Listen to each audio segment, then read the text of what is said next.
ਨਾਨਕ ਸਿੰਘ ਦਾ novel ਨਾਸੂਰ ਦਾ 26ਵਾਂ ਅੰਗ। ਸਾਵਣ ਬੀਤ ਚੁੱਕਾ ਸੀ ਤੇ ਭਾਦੋਂ ਵੀ ਅੱਧ ਟੱਪ ਰਿਹਾ ਸੀ, ਪਰ ਬਰਸਾਤ ਦੇ ਵੇਗ ਚ ਅਜੇ ਤੀਕ ਮੋੜਾ ਨਹੀਂ ਪਿਆ। ਮੋਹਲੇਧਾਰ ਬਾਰਿਸ਼ਾਂ ਨੇ ਦੇਹਰਾਦੂਨ ਦੀ ਧਰਤੀ ਨੂੰ ਜਲ ਥਲ ਕਰ ਰੱਖਿਆ, ਜਿਹਦਾ ਫਲ ਰੂਪ ਹੁਨਾਲ ਦੇ ਮੌਸਮ ਨੇ ਸਿਆਲ ਅਖਤਿਆਰ ਕਰ ਲਈ ਹੋਈ ਹੈ।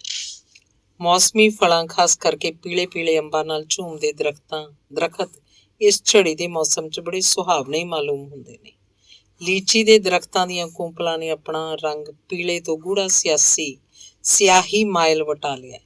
ਪਪੀਤੇ ਦੇ ਬਿਰਛ, ਜਿਨ੍ਹਾਂ ਉੱਤੇ ਕੇਵਲ ਇੱਕ ਇੱਕ ਗੁੱਛਾ ਲੱਗਦਾ, ਬੜੀ ਕਾਲੀ ਕਾਲੀ ਇਹ ਭਾਰੇ ਲਮੂਤਰੇ ਫਲ ਇੱਕ ਦੂਜੇ ਦੇ ਨਾਲੋਂ ਨਾਲ ਪੁੰਗਰਦੇ ਹੋਏ ਵੇਖਦਿਆਂ ਹੀ ਵੇਖਦਿਆਂ ਭਾਰੇ ਲੁਗੜਾਂ ਦੀ ਸ਼ਕਲ ਅਖਤਿਆਰ ਕਰੀ ਜਾ ਰਹੇ ਨੇ। ਮੱਕੀ ਦੀ ਫਸਲ ਵਾਢੀਆਂ ਤੇ ਪਹੁੰਚ ਚੁੱਕੀ ਹੈ।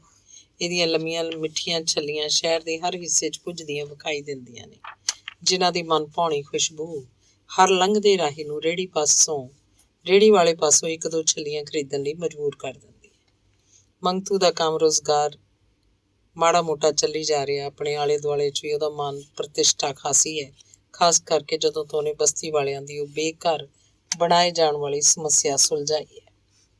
ਇੱਧਰ ਕਈ ਦਿਨਾਂ ਤੋਂ ਨਵੇਂ ਥਾਂ ਦਾ ਸਵਾਲ ਚੱਲ ਰਿਹਾ, ਜਿੱਥੇ ਰੈਸਟ ਕੈਂਪ ਦੀ ਇਸ ਬਸਤੀ ਨੂੰ ਆਬਾਦ ਕੀਤਾ ਜਾਏ। ਇਸ ਸੰਬੰਧੀ ਨੇੜੇ ਤੇੜੇ ਦੀਆਂ ਕਈ ਥਾਵਾਂ ਵਿਚਾਰ ਗੋਚ ਰਹੇ ਸਨ, ਜਿਨ੍ਹਾਂ ਬਾਰੇ ਨਗਰ ਸਭਾ 'ਚ ਵੀ ਚਰਚਾ ਜੀ ਛਿੜੀ ਹੋਈ ਹੈ। ਛੇਕੜ ਬਹੁਤ ਸੋਚ ਵਿਚਾਰ ਤੋਂ ਬਾਅਦ ਸ਼ਹਿਰ ਦੇ ਦੂਜੇ ਪਾਸੇ ਰਾਜਪੁਰ ਰੋਡ ਜਿੱਥੋਂ ਸ਼ੁਰੂ ਹੁੰਦੀ ਹੈ, ਉਹ ਤੋਂ ਕਈ ਅੱਧ ਫਰਲਾਂਗ ਦੀ ਵਾਟ ਤੇ ਇੱਕ ਲੀਚੀ ਦੇ ਬਾਗ ਤੇ ਗੁਣਾ ਪਿਆ, ਜਿਹੜਾ ਵੰਡ ਤੋਂ ਬਾਅਦ ਜਦੋਂ ਪੰਜਾਬ ਦੇ ਸ਼ਰਨਾਰਥੀ ਇੱਥੇ ਆਉਣੇ ਸ਼ੁਰੂ ਹੋਏ ਤਾਂ ਪਹਿਲਾਂ ਕੱਚੀ ਰਿਹਾਇਸ਼ ਲਈ ਉਹਨਾਂ ਨੂੰ ਇਹ ਬਾਗ ਅਲਾਟ ਕੀਤਾ ਗਿਆ ਸੀ, ਜੋ ਮਗਰੋਂ ਥਾਂ ਥਾਈਂ ਆਬਾਦ ਕੀਤੇ ਜਾਣ ਤੋਂ ਬਾਅਦ ਵਿਹਲਾ ਹੋ ਗਿਆ। ਪਰ ਸ਼ਰਨਾਰਥੀਆਂ ਦੀ ਰਿਹਾਇਸ਼ ਦਾ ਫਲ ਰੂਪ ਇਸ ਬਾਗ ਦੇ 70-80% ਲੀਚੀ ਦੇ ਦਰਖਤ ਉਹਨਾਂ ਦੇ ਚੁੱਲ੍ਹਿਆਂ 'ਚ ਬਲਦੇ ਬਲਦੇ ਖਤਮ ਹੋ ਗਏ ਸਨ। ਅੱਜ ਦੁਪਹਿਰੇ ਮੰਗਤੂ ਇਹਨੂੰ ਵੇਖਣ ਲਈ ਚਲਾ ਗਿਆ, ਇਸੇ ਕਰਕੇ ਉਹਨੇ ਅੱਜ ਕੰਮ ਤੋਂ ਨਾਗਾ ਕੀਤਾ ਹੋਇਆ ਸੀ।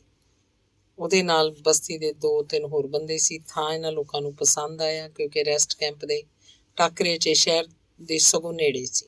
ਵੇਖ ਚਾਕ ਚੁੱਕਣ ਤੋਂ ਬਾਅਦ ਉਹਦੇ ਸਾਥੀ ਤਾਂ ਰੈਸਟ ਕੈਂਪ ਨੂੰ ਮੁੜ ਗਏ। ਮੰਗਤੂ ਸ਼ਹਿਰ ਵੱਲ ਚਲਾ ਗਿਆ। ਜਿੱਥੋਂ ਕੁਝ ਸੌਦਾ ਪੱਤਾ ਖਰੀਦਿਆ, ਉਹਨੂੰ ਹਨੇਰਾ ਹੋ ਗਿਆ। ਛਤਰੀ ਨੂੰ ਤੇਜ਼ ਹਵਾ ਤੇ ਮੀਂਹ ਤੋਂ ਬਚਾਉਣ ਲਈ ਉਹਦੀ ਡੰਡੀ ਨੂੰ ਦੋਵਾਂ ਹੱਥਾਂ 'ਚ ਘੁੱਟੀ ਉਹ ਜਲਦੀ ਤੋਂ ਜਲਦੀ ਮਕਾਨ ਤੇ ਪਹੁੰਚਣ ਦੇ ਇਰਾਦੇ ਨਾਲ ਤੇਜ਼ ਕਦਮੀ ਤੁਰਿਆ ਜਾ ਰਿਹਾ ਸੀ। ਇਸ ਵੇਲੇ ਉਹ ਇੱਕ ਭੀੜੇ ਜਿਹੇ ਬਾਜ਼ਾਰ 'ਚੋਂ ਲੰਘ ਰਿਹਾ ਸੀ, ਜਿਹਦੀ ਸੜਕ ਤੇ ਕਾਫੀ ਚਿੱਕੜ ਹੋਣ ਕਰਕੇ ਓਨੀ ਤੇਜ਼ੀ ਨਾਲ ਨਹੀਂ ਤੁਰ ਸਕਦਾ ਸੀ, ਜਿੰਨੀ ਨਾਲ ਤੁਰਨਾ ਚਾਹੁੰਦਾ ਸੀ। ਇਸ ਉੱਤੇ ਮੁਸ਼ਕਿਲ ਇਹ ਆ ਬਣੀ ਕਿ ਇਸ ਇਲਾਕੇ ਦੀ ਬਿਜਲੀ ਅਚਾਨਕ ਬੁੱਝ ਜਾਣ ਕਰਕੇ ਉੱਕਾ ਹੀ ਅੰਧ ਗੁਬਾਰ ਹੋ ਗਿਆ, ਜਿਸ ਕਰਕੇ ਉਹ ਬੜੀ ਸੰਭਾਲ ਕੇ ਕਦਮ ਉਠਾ ਰਿਹਾ ਸੀ। ਉਹਨੂੰ ਭੁੱਖ ਵੀ ਬੜੀ ਕੜਾਕੇ ਦੀ ਲੱਗੀ ਸੀ, ਪਰ ਜਲਦੀ ਪਹੁੰਚਣ ਦੀ ਕੋਈ ਵਾਹ ਨਹੀਂ ਸੀ। ਜਿਉਂ ਹੀ ਉਹ ਬਾਜ਼ਾਰ ਦਾ ਮੋੜ ਮੁੜਨ ਲੱਗਾ ਕਿ ਪਿਛਲੇ ਪਾਸੇ ਉਹਨੂੰ ਇੱਕ ਆਵਾਜ਼ ਸੁਣਾਈ ਦਿੱਤੀ। ਆਵਾਜ਼ ਜਨਾਨਾ ਗਲੇ ਦੀ ਸੀ। ਕਿ ਮੈਨੂੰ ਕੋਈ ਪੁਕਾਰ ਰਿਹਾ, ਖਿਆਲ ਕਰਦਿਆਂ ਉਹਦੇ ਕਦਮ ਰੁਕੇ ਤੇ ਆਸੇ ਪਾਸੇ ਤੱਕਿਆ, ਪਰ ਹਨੇਰੇ ਕਰਕੇ ਉਹਨੂੰ ਕੁਝ ਵੀ ਦਿਖਾਈ ਨਾ ਦਿੱਤਾ। ਉਹ ਫਿਰ ਅਗਾਂਹ ਤੁਰ ਪਿਆ ਤੇ 2-4 ਹੀ ਕਦਮ ਗਿਆ, ਮੁੜ ਉਹਨੂੰ ਸੁਣਿਆ, ਇਹ ਬਾਬੂ, ਭਗਵਾਨ ਕੇ लिए ਜ਼ਰਾ ਇਧਰ ਆਣਾ, ਪੁੰਨ ਹੋਗਾ।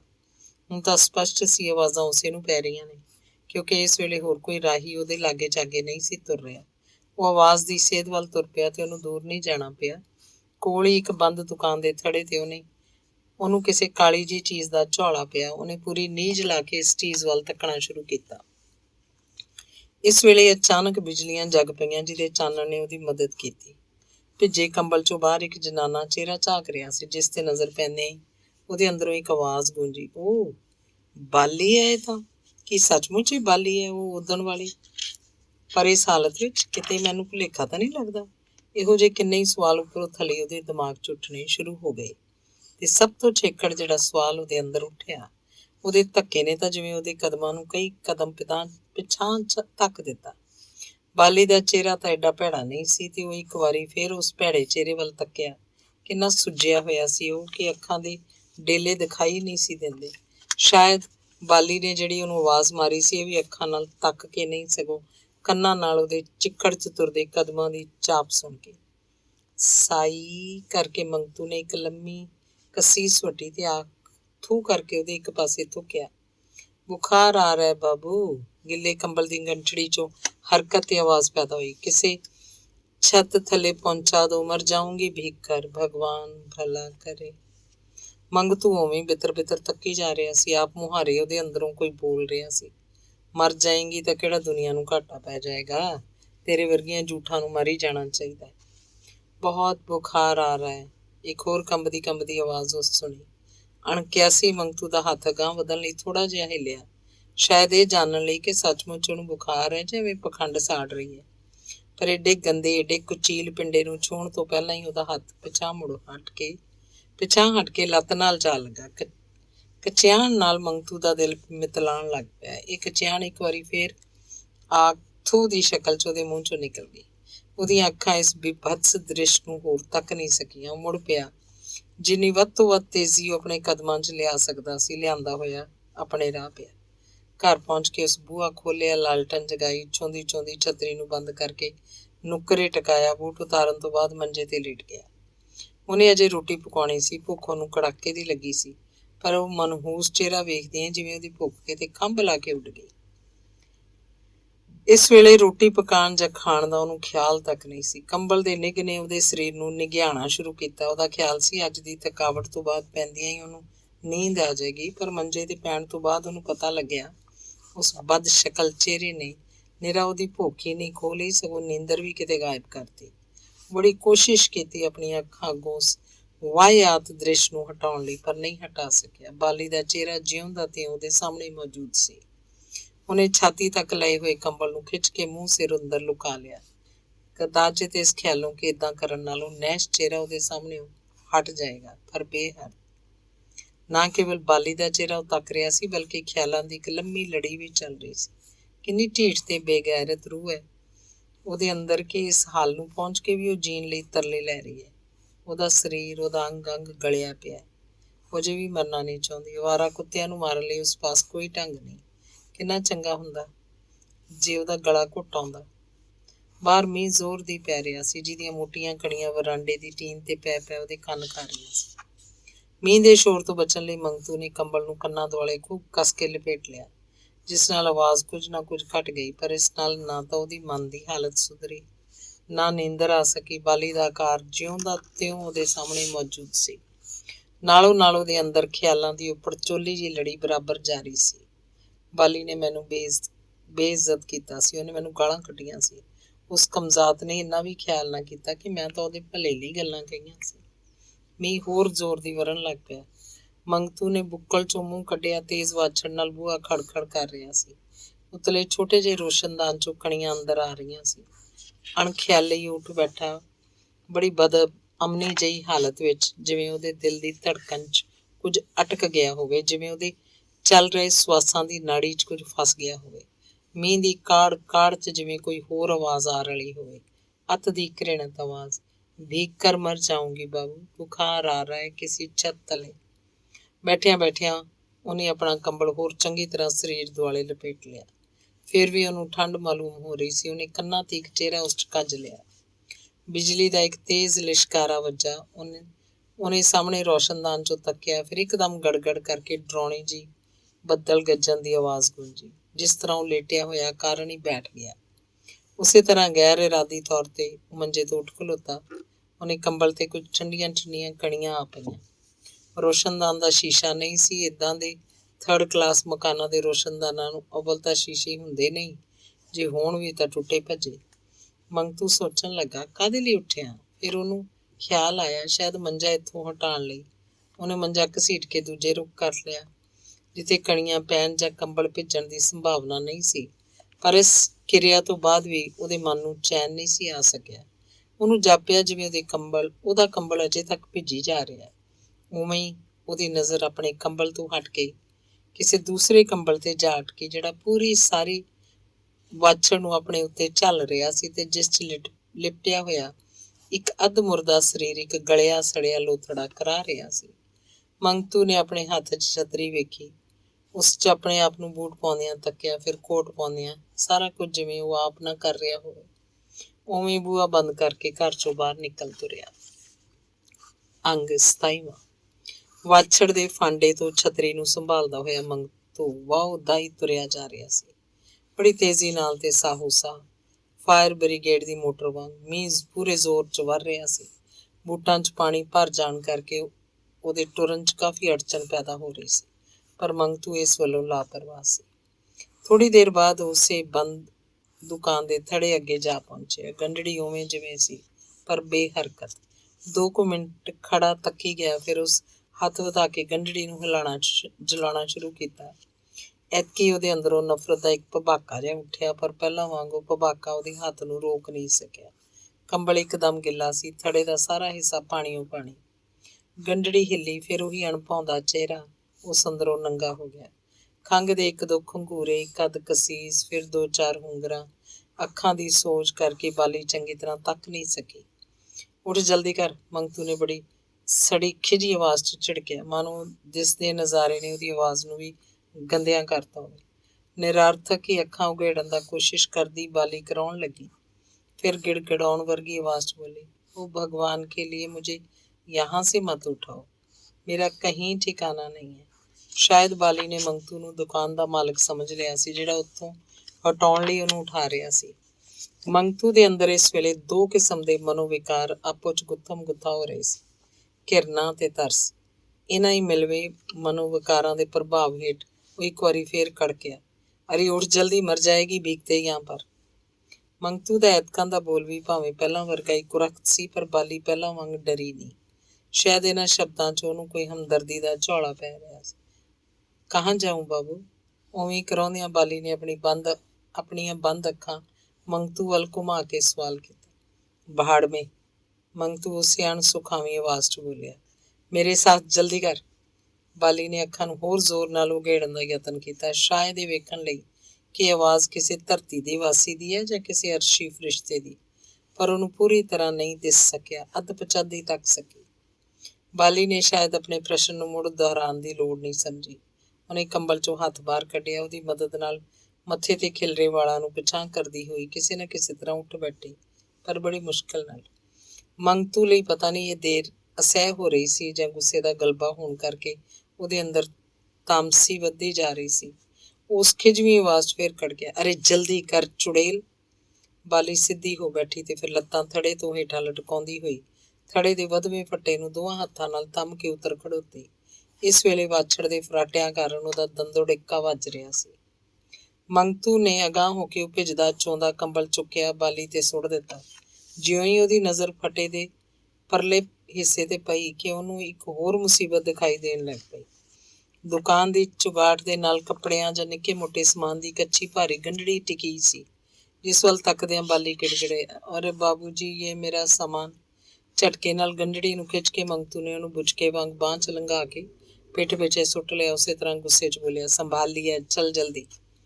ਬਿਨਾਂ ਹਿਚਕਚਾਹਟ ਤੋਂ ਬਾਲੀ ਉਹਦੇ ਨਾਲ ਹੋ ਤੁਰੀ, ਬੜੀ ਮੁਸ਼ਕਿਲ ਨਾਲ ਕਦਮਾਂ ਨੂੰ ਡੋਲਣ ਤੋਂ ਬਚਾਉਂਦੀ ਹੋਈ। ਇੱਕ ਓਪਰਾ ਆਦਮੀ, ਜਿਸ ਨਾਲ ਨਾ ਜਾਣ ਨਾ ਪਹਿਚਾਣ, ਬਾਲੀ ਇੰਜੀ ਬੇਝਿਜਕ ਤੁਰ ਪਈ, ਜੇਕਰ ਕਿਸੇ ਸੰਬੰਧੀ ਨਾਲ। ਸ਼ਾਇਦ ਉਹ ਖਿਆਲ ਕਰਦੀ ਸੀ, ਜਿਹੜਾ ਆਦਮੀ ਮੈਨੂੰ ਮੌਤ ਤੋਂ ਬਚਾਉਣ ਆਇਆ, ਉਹ ਜੇ ਚੋਰ ਡਾਕੂ ਹੋਵੇ ਵੀ ਤਾਂ ਮੌਤ ਜਿੰਨਾ ਭੈੜਾ ਤਾਂ ਨਹੀਂ ਹੋਏਗਾ। ਹੁਣ ਉਹ ਦੋਵੇਂ ਵਰਦੇ ਮੀਂਹ 'ਚ ਤੁਰੇ ਜਾ ਰਹੇ ਸਨ। ਮੰਗਤੂ ਨੇ ਵੇਖਿਆ ਬਾਲੀ ਭਿੱਜ ਰਹੀ ਸੀ, ਕਿਉਂਕਿ ਛਤਰੀ ਤੋਂ ਬਾਹਰ ਸੀ, ਤੇ ਬਾਲੀ ਦੀ ਇਸ ਮੂਰਖਤਾ ਉੱਤੇ ਉਹਨੂੰ ਹੋਰ ਗੁੱਸਾ ਆਇਆ। ਝੁੰਝਲਾ ਕੇ ਉਸ ਵੱਲ ਤੱਕਿਆ, ਅੰਧੀ ਹੈ, ਛਾਤੇ ਤਲੇ ਕਿਉਂ ਨਹੀਂ ਚਲਦੀ? ਬਾਲੀ ਨੇ ਆਪਣੇ ਆਪ ਨੂੰ ਛਤਰੀ ਹੇਠ ਕਰ ਲਿਆ।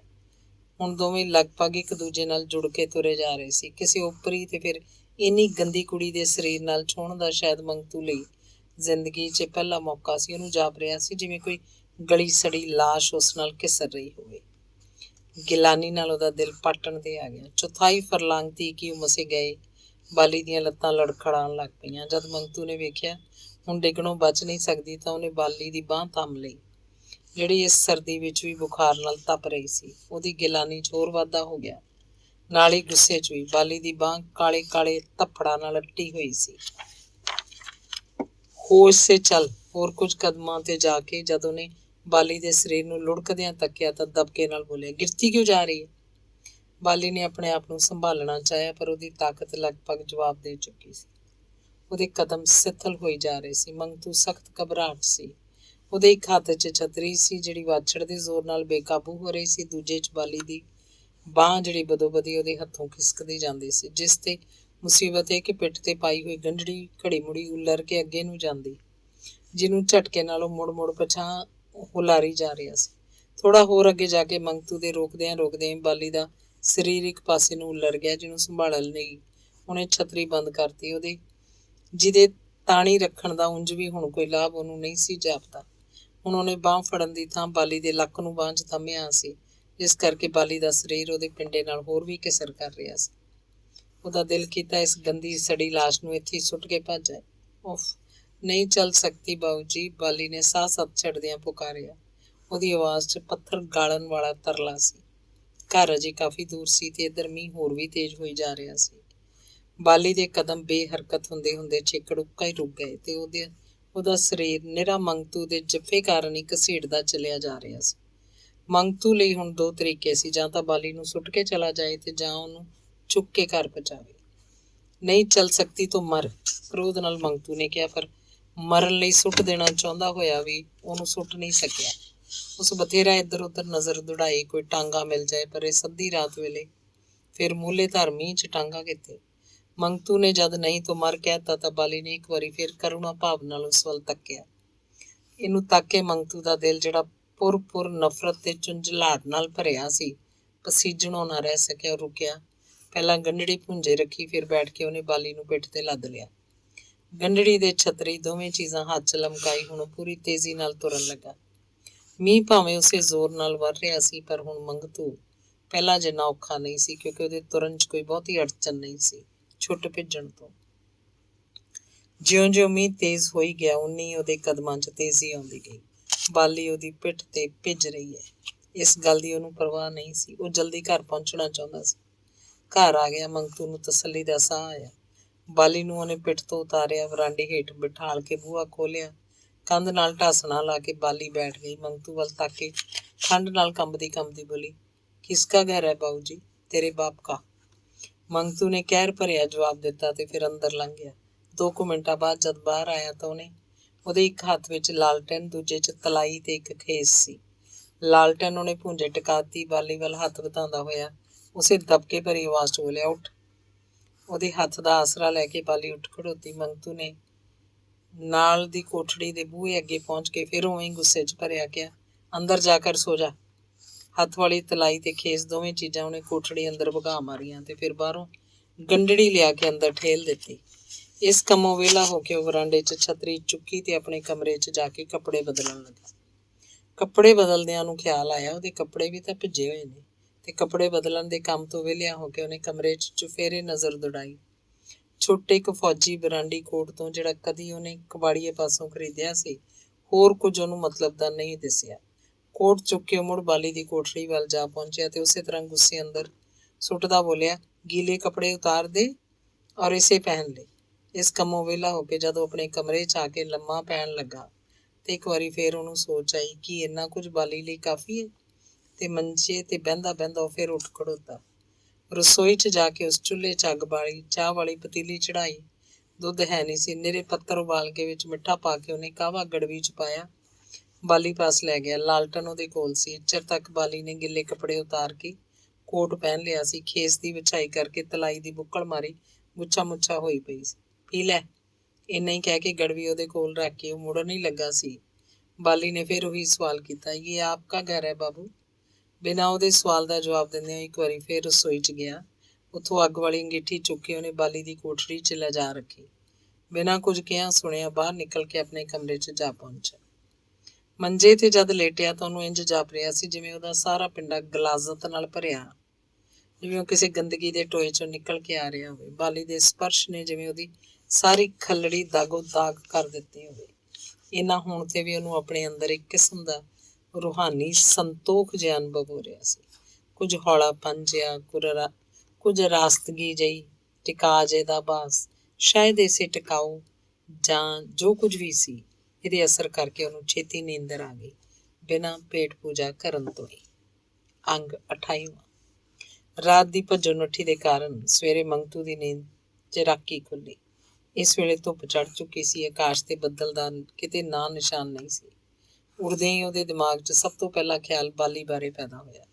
ਉਹਨੂੰ ਰਾਤ ਦੀ ਘਟਨਾ ਇੰਝ ਜਾਪ ਰਹੀ ਸੀ ਜਿਵੇਂ ਸਭ ਕੁਝ ਉਹਨੇ ਵਾਸਤਵ ਵਿੱਚ ਨਹੀਂ, ਸੁਪਨੇ 'ਚ ਵੇਖਿਆ ਹੋਵੇ। ਤੇ ਉਹ ਝੱਟ ਮੰਜੇ ਤੋਂ ਉਤਰ ਕੇ ਬਾਲੀ ਦੀ ਕੋਠੜੀ ਵੱਲ ਲਪਕਿਆ, ਮਤੇ ਉਹ ਮਰ ਗਈ ਹੋਵੇ, ਮਤੇ ਬੇਹੋਸ਼ ਹੋ ਗਈ ਹੋਵੇ। ਕੋਠੜੀ ਦੇ ਬੂਹੇ ਪਾਸ ਪੁੱਜ ਕੇ ਉਹਨੂੰ ਤਸੱਲੀ ਦਾ ਸਾਹ ਆਇਆ। ਬਾਲੀ ਨਾ ਮੋਈ ਸੀ ਨਾ ਬੇਹੋਸ਼। ਜਿਉਂਦੀ ਤੇ ਹੋਸ਼ 'ਚ ਸੀ ਤੇ ਰਾਤ ਨਾਲੋਂ ਕੁਝ ਅਰਾਸਤੀ ਹਾਲਤ ਵਿੱਚ। ਉਸ ਵੇਖਿਆ ਬਾਲੀ ਘਰ ਦੇ ਬੂਹੇ ਅੱਗੇ ਇੱਕ ਖਾਸਾ ਖਲਾਰਾ ਪਾਈ ਬੈਠੀ ਸੀ। ਬਹੁਤ ਸਾਰੇ ਕੱਪੜੇ ਧੁੱਪੇ ਖਿਲ ਰਹੇ ਸਨ ਤੇ ਬਾਲੀ ਨੇ ਰਾਤ ਵਾਲੇ ਉਸ ਲੰਮੇ ਫੌਜੀ ਕੋਟ ਦੀ ਤਾਂ ਆਮ ਕੱਪੜੇ ਪਹਿਨੇ ਸੀ। ਬਾਲੀ ਦੀਆਂ ਅੱਖਾਂ ਤੇ ਰਾਤ ਨਾਲੋਂ ਸੋਚ ਕੁਝ ਨਾ ਕੁਝ ਘੱਟ ਸੀ। ਮੰਗਤੂ ਜਦ ਕੋਠੜੀ ਦੇ ਬੂਹੇ ਅੱਗੇ ਪੁੱਜਾ ਤਾਂ ਬਾਲੀ ਆਪਣੀ ਗੰਢ ਪੋਟਲੀ ਖੋਲੀ ਉਹਦੇ ਨਿੱਕੜ ਸੁੱਕੜ ਦੀ ਪਰਚੋਲ 'ਚ ਲੱਗੀ ਸੀ। ਜਿਉਂ ਹੀ ਬੂਹੇ 'ਚ ਖੜੋਤੇ ਮੰਗਤੂ ਤੇ ਉਹਦੀ ਨਜ਼ਰ ਪਈ, ਹੈਰਾਨੀ ਨਾਲ ਉਹਦਾ ਮੂੰਹ ਟੱਡਿਆ ਰਹਿ ਗਿਆ ਤੇ ਅੱਬੜਵਾਏ ਉੱਠੀ। ਅਰੇ ਆਪ! ਮੰਗਤੂ ਨੇ ਜਵਾਬ ਨਹੀਂ ਦਿੱਤਾ। ਸ਼ਾਇਦ ਇਸ ਵੇਲੇ ਜਿਸ ਨਵੀਂ ਚਿੰਤਾ 'ਚੋਂ ਗਲਤਾਨ ਸੀ, ਜਵਾਬ ਦੇਣ ਵੱਲ ਉਹਦਾ ਧਿਆਨ ਨਹੀਂ ਸੀ। ਇਹਨੂੰ ਮੈਂ ਕਿਉਂ ਚੁੱਕ ਲਿਆਂਦਾ? ਹੁਣ ਇਹਦਾ ਮੈਂ ਕੀ ਕਰਾਂ? ਕਿੱਥੇ ਸੁੱਟਾਂ ਇਸ ਬਿਮਾਰੀਆਂ ਦੇ ਤੇ ਗੁਨਾਹਾਂ ਦੇ ਪਲੰਦੇ ਨੂੰ? ਕੀ ਇਹਨੂੰ ਕਹਿ ਦਿਆਂ ਕਿ ਜਾ ਬੀਬੀ ਆਪਣਾ ਰਸਤਾ ਫੜ, ਤੇ ਜੇ ਨਹੀਂ ਕਹਿੰਦਾ ਤਾਂ ਲਾਗ ਪਾਸ ਦੇ ਵਾਸਤੇ ਲੋਕਾਂ ਨੂੰ ਕੀ ਕਹਾਂਗਾ ਮੇਰੀ ਕੌਣ ਹੈ? ਮੰਗਤੂ ਨੇ ਦੂਜੇ ਪਾਸੇ ਮੂੰਹ ਮੋੜ ਲਿਆ। ਬਾਲੀ ਦੇ ਭ੍ਰਿਸ਼ਟ ਅੰਗਾਂ ਨੂੰ ਤੱਕਣ ਦੀ ਉਸ 'ਚ ਤਾਬ ਨਹੀਂ ਸੀ। ਉਹਨੂੰ ਹੁਬਕੀਆਂ ਆਉਣ ਲੱਗੀਆਂ। ਰਾਤੀ ਸ਼ਾਇਦ ਉਹਨੇ ਬਾਲੀ ਦਾ ਹੁਲੀਆ ਪੂਰੀ ਤਰ੍ਹਾਂ ਨਹੀਂ ਸੀ ਵੇਖਿਆ। ਬੜੀ ਡਰਾਉਣੀ ਹਾਲਤ ਸੀ ਬਾਲੀ ਦੀ। ਸਰੀਰ ਵਾਂਗ ਉਹਦੀਆਂ ਅੱਖਾਂ ਵੀ ਪੀਲੀਆਂ ਤੇ ਨਹੁੰ ਵੀ। ਮੱਥੇ ਤੇ ਗਿੱਚੀ ਉੱਤੇ ਛੋਟੇ ਵੱਡੇ ਗੁੜਮ ਉੱਠੇ ਸੀ। ਹੱਥਾਂ ਬਾਂਹ ਉਤਲੇ ਕਾਲੇ ਦਾਗ ਕਿਤੋਂ ਕਿਤੋਂ ਸਿਮ ਰਹੇ ਸੀ। ਇੱਥੋਂ ਤੱਕ ਕਿ ਬਾਲੀ ਦੇ ਹੱਥਾਂ ਦੀਆਂ ਤਲੀਆਂ ਵੀ ਦਾਗੋ ਦਾਗ ਸੀ। ਇਸ ਨਰਕੀ ਦ੍ਰਿਸ਼ ਨੇ ਇੱਕ ਵਾਰੀ ਫਿਰ ਮੰਗਤੂ ਨੂੰ ਰਾਤ ਵਾਲੀ ਹਾਲਤ 'ਚ ਲੈ ਆਂਦਾ। ਗੁੱਸੇ ਤੇ ਘਿਰਨਾ ਨਾਲ ਉਹਦਾ ਅੰਦਰ ਮਗਣ ਲੱਗ ਪਿਆ। ਉਹਦਾ ਦਿਲ ਕੀਤਾ ਜਾਂ ਤਾਂ ਆਪ ਇਸ ਘਰ 'ਚੋਂ ਕਿਤੇ ਭੱਜ ਜਾਏ ਜਾਂ ਇਸ ਗੰਦੀ ਲਾਸ਼ ਨੂੰ ਧੂ ਕੇ ਬਾਹਰ ਸੁੱਟ ਦੇ। ਵਿੱਚ ਉਹਦੇ ਅੰਦਰੋਂ ਕੋਈ ਕੋਮਲ ਜਜ਼ਬਾ ਵੀ ਉਭਾਸਰਦਾ, ਨਾਲ ਹੀ ਕਿਸੇ ਦੇ ਕਈ ਵਾਕ ਵੀ ਉਹਦੇ ਕੰਨਾਂ 'ਚ ਗੂੰਜਦੇ। ਸਾਡਾ ਫਰਜ਼ ਹੈ ਡਿੱਗੇ ਨੂੰ ਉਠਾਉਣਾ। ਪਰ ਸ਼ਾਇਦ ਇਸ ਕੋਮਲ ਜਜ਼ਬੇ ਤੇ ਦੂਜਾ ਨਫ਼ਰਤ ਦਾ ਜਜ਼ਬਾ ਭਾਰੂ ਸੀ। 2 ਕੁ ਕਦਮ ਮੁੜਨ ਤੋਂ ਬਾਅਦ ਮੰਗਤੂ ਫਿਰ ਕੋਠੜੀ ਵੱਲ ਪਰਤਿਆ। ਅੰਦਰੋਂ ਉੱਠ ਰਹੀ ਨਫ਼ਰਤ ਨੂੰ ਦਬਾਉਣ ਲਈ ਮਾਸਟਰ ਬੇਲੀ ਰਾਮ ਦੇ ਸਮੇਂ-ਸਮੇਂ ਕਈ ਵਾਕਾਂ ਨੂੰ ਢਾਲ ਬਣਾ ਕੇ ਸ਼ਾਇਦ ਉਹ ਅੰਦਰ ਕੁਝ ਬਦਲਦਾ ਮਹਿਸੂਸ ਕਰ ਰਿਹਾ ਸੀ। ਉਹ ਰਵਾਂ ਰਵੀਂ ਕੋਠੜੀ ਦੇ ਅੰਦਰ ਲੰਘ ਗਿਆ ਤੇ ਬਾਲੀ ਦੇ ਸਿਰ ਤੇ ਜਾ ਖਲੋਤਾ। ਕੈਸੀ ਹੋ ਬਾਲੀ? ਬਾਲੀ ਦੀਆਂ ਸੁੱਜੀਆਂ ਅੱਖਾਂ ਉਸ ਵੱਲ ਉੱਠੀਆਂ। ਇਹਨਾਂ ਘ੍ਰਿਣਤ ਅੱਖਾਂ ਵਿੱਚੋਂ ਇਸ ਵੇਲੇ ਜਿਸ ਕਿਸਮ ਦੇ ਮਰਮ ਸਪਰਸ਼ੀ ਭਾਵ ਮੰਗਤੂ ਨੂੰ ਦਿਖਾਈ ਦਿੱਤੇ, ਇਹਦੇ ਅਸਰ ਨਾਲ ਉਹਦੇ ਅੰਦਰ ਦੀ ਨਫ਼ਰਤ 'ਚ ਕੁਝ ਕਮੀ ਹੋ ਗਈ। ਮੰਗਤੂ ਦੀਆਂ ਅੱਖਾਂ ਝੱਟ ਕੁ ਬਾਲੀ ਦੀਆਂ ਅੱਖਾਂ ਤੇ ਗੱਡੀਆਂ ਰਹੀਆਂ, ਮਾਨੋ ਉਹਦੇ ਸਾਹਮਣੇ ਮੁਰਦੇ ਦੀ ਖੋਪਰੀ 'ਚ ਅੰਮ੍ਰਿਤ ਭਰਿਆ ਹੋਵੇ। ਜਵਾਬ 'ਚ ਬਾਲੀ ਨੂੰ ਸਮਝ ਨਹੀਂ ਆਈ ਕਿ ਕੀ ਆਖੇ, ਪਰ ਕੁਝ ਨਾ ਕਹਿਣਾ ਤਾਂ ਬੜੀ ਗੁਸਤਾਖੀ ਸੀ। ਫਿਰ ਗੁਸਤਾਖੀ ਵੀ ਜੀਵਨ ਦਾਤਾ ਦੀ। ਬਹੁਤ ਕੁਝ ਕਹਿਣਾ ਚਾਹੁੰਦੀ ਹੋਈ ਵੀ ਮਸੀਂ ਇੰਨਾ ਹੀ ਬੋਲ ਸਕੀ, ਅਬ ਅੱਛੀ ਹੂੰ ਬਾਬੂ। ਤੇ ਨਾਲ ਹੀ ਬਾਲੀ ਦੀਆਂ ਅੱਖਾਂ 'ਚੋਂ ਅਥਰੂ ਨਿਕਲ ਆਏ। ਮੁਰਦੇ ਦੀ ਖੋਪਰੀ ਵਿੱਚੋਂ ਅੰਮ੍ਰਿਤ ਛਲਕ ਪਿਆ। ਬੁਖਾਰ ਕੈਸਾ ਹੈ? ਸਵਾਲ ਦੇ ਨਾਲ ਇੱਕ ਵਾਰੀ ਮੰਗਤੂ ਨੇ ਚਾਹਿਆ ਅਗਾਂਹ ਹੋ ਕੇ ਬਾਲੀ ਦਾ ਹੱਥ ਫੜ ਕੇ ਬੁਖਾਰ ਦੀ ਹਾਲਤ ਜਾਚੇ, ਪਰ ਹੱਥ ਲਾਉਣ ਦਾ ਖਿਆਲ ਕਰਕੇ ਉਹਨੂੰ ਕੰਬਣੀ ਆ ਗਈ। ਉਸ ਲਈ ਇਸ ਗੰਦੀ ਫਿਜ਼ਾ 'ਚ ਸਾਹ ਲੈਣਾ ਦੁੱਭਰ ਹੋ ਗਿਆ। ਉਹਦੇ ਸਿਰ ਨੂੰ ਚੱਕਰ ਆਉਣ ਲੱਗ ਪਏ, ਪਰ ਅੰਦਰਲੇ ਉਸ ਕੋਮਲ ਹਿੱਸੇ ਨੇ ਜਿਉਂ ਹੀ ਉੱਭਰਨਾ ਸ਼ੁਰੂ ਕੀਤਾ, ਨਾਲ ਹੀ ਬਾਲੀ ਦੇ ਅਥਰੂਆਂ 'ਤੇ ਉਹਦੀ ਨਜ਼ਰ ਪਈ। ਮੰਗਤੂ ਦੀ ਗਿਲਾਨੀ ਹੌਲੀ-ਹੌਲੀ ਕਿਸੇ ਹੋਰ ਰੰਗ 'ਚ ਵਟਣ ਲੱਗੀ, ਜਿਵੇਂ ਉਹਦੇ ਅੰਦਰੋਂ ਕੋਈ ਕਹਿ ਰਿਹਾ ਹੋਵੇ, ਉਹ ਇਨਸਾਨ ਤੂੰ ਆਪਣੇ ਆਪ ਨੂੰ ਸਮਝੀ ਕੀ ਬੈਠਾ? ਕਿ ਤੇਰੇ ਕਿਸੇ ਜਾਂ ਕਈਆਂ ਹਮਜਿਨਸਾਂ ਦੀ ਇਹ ਦੇਣ ਨਹੀਂ ਕਿ ਬਾਲੀ ਦੇ ਸਰੀਰ ਦਾ ਇਹ ਕੋੜ ਅਸਮਾਨੋਂ ਆ ਗਿਆ? ਤੈਨੂੰ ਪ੍ਰਾਸ਼ਚਿਤ ਕਰਨਾ ਹੋਏਗਾ ਆਪਣੇ ਹਮਜਿਨਸਾਂ ਦੇ ਕੁਕਰਮਾਂ ਬਦਲੇ। ਬਾਲੀ ਦਾ ਸਰੀਰ ਸੰਕੋਚ ਨਾਲ ਸੁੰਗੜ ਗਿਆ। ਹੱਥ ਅਗਾਂਹ ਕਰਨ ਦੇ ਬਜਾਏ ਉਹਨੇ ਹੋਰ ਪਿੱਛਾਂ ਹਟਾ ਕੇ ਤਲਾਈ ਦੇ ਅੰਦਰ ਡੂੰਘਾ ਸਰਕਾ ਲਿਆ। ਨਹੀਂ ਬਾਬੂ, ਮੁਝੇ ਮਤ ਛੂਓ। ਪਗਲੀ। ਮੰਗਤੂ ਨੇ ਬਾਂਹ ਵਧਾ ਕੇ ਉਹਦੇ ਹੱਥ ਨੂੰ ਤਲਾਈ 'ਚੋਂ ਬਾਹਰ ਖਿੱਚ ਲਿਆ। ਫਿਰ ਉਹਦੀ ਨਬਜ਼ ਟਟੋਲਦਾ ਬੋਲਿਆ, ਰਾਤ ਸੇ ਅਬ ਕਮ ਹੈ। ਬਿਮਾਰੀ ਦਾ ਹਾਲ ਚਾਲ ਪੁੱਛਣ ਵਾਲੇ ਨਾਲੋਂ ਕਿਤੇ ਬਹੁਤੀ ਤੀਬਰਤਾ ਸੀ ਉਹਨੂੰ ਬਾਲੀ ਪਾਸੋਂ ਇਹ ਪੁੱਛਣ ਦੀ ਕਿ ਉਹ ਇਸ ਤਰ੍ਹਾਂ ਬੇਘਰ ਕਿਉਂ ਹੋ ਗਈ। ਉਸ ਪੁੱਛਿਆ, ਘਰ ਸੇ ਕਿਉਂ ਨਿਕਲ ਆਈ ਬਾਲੀ?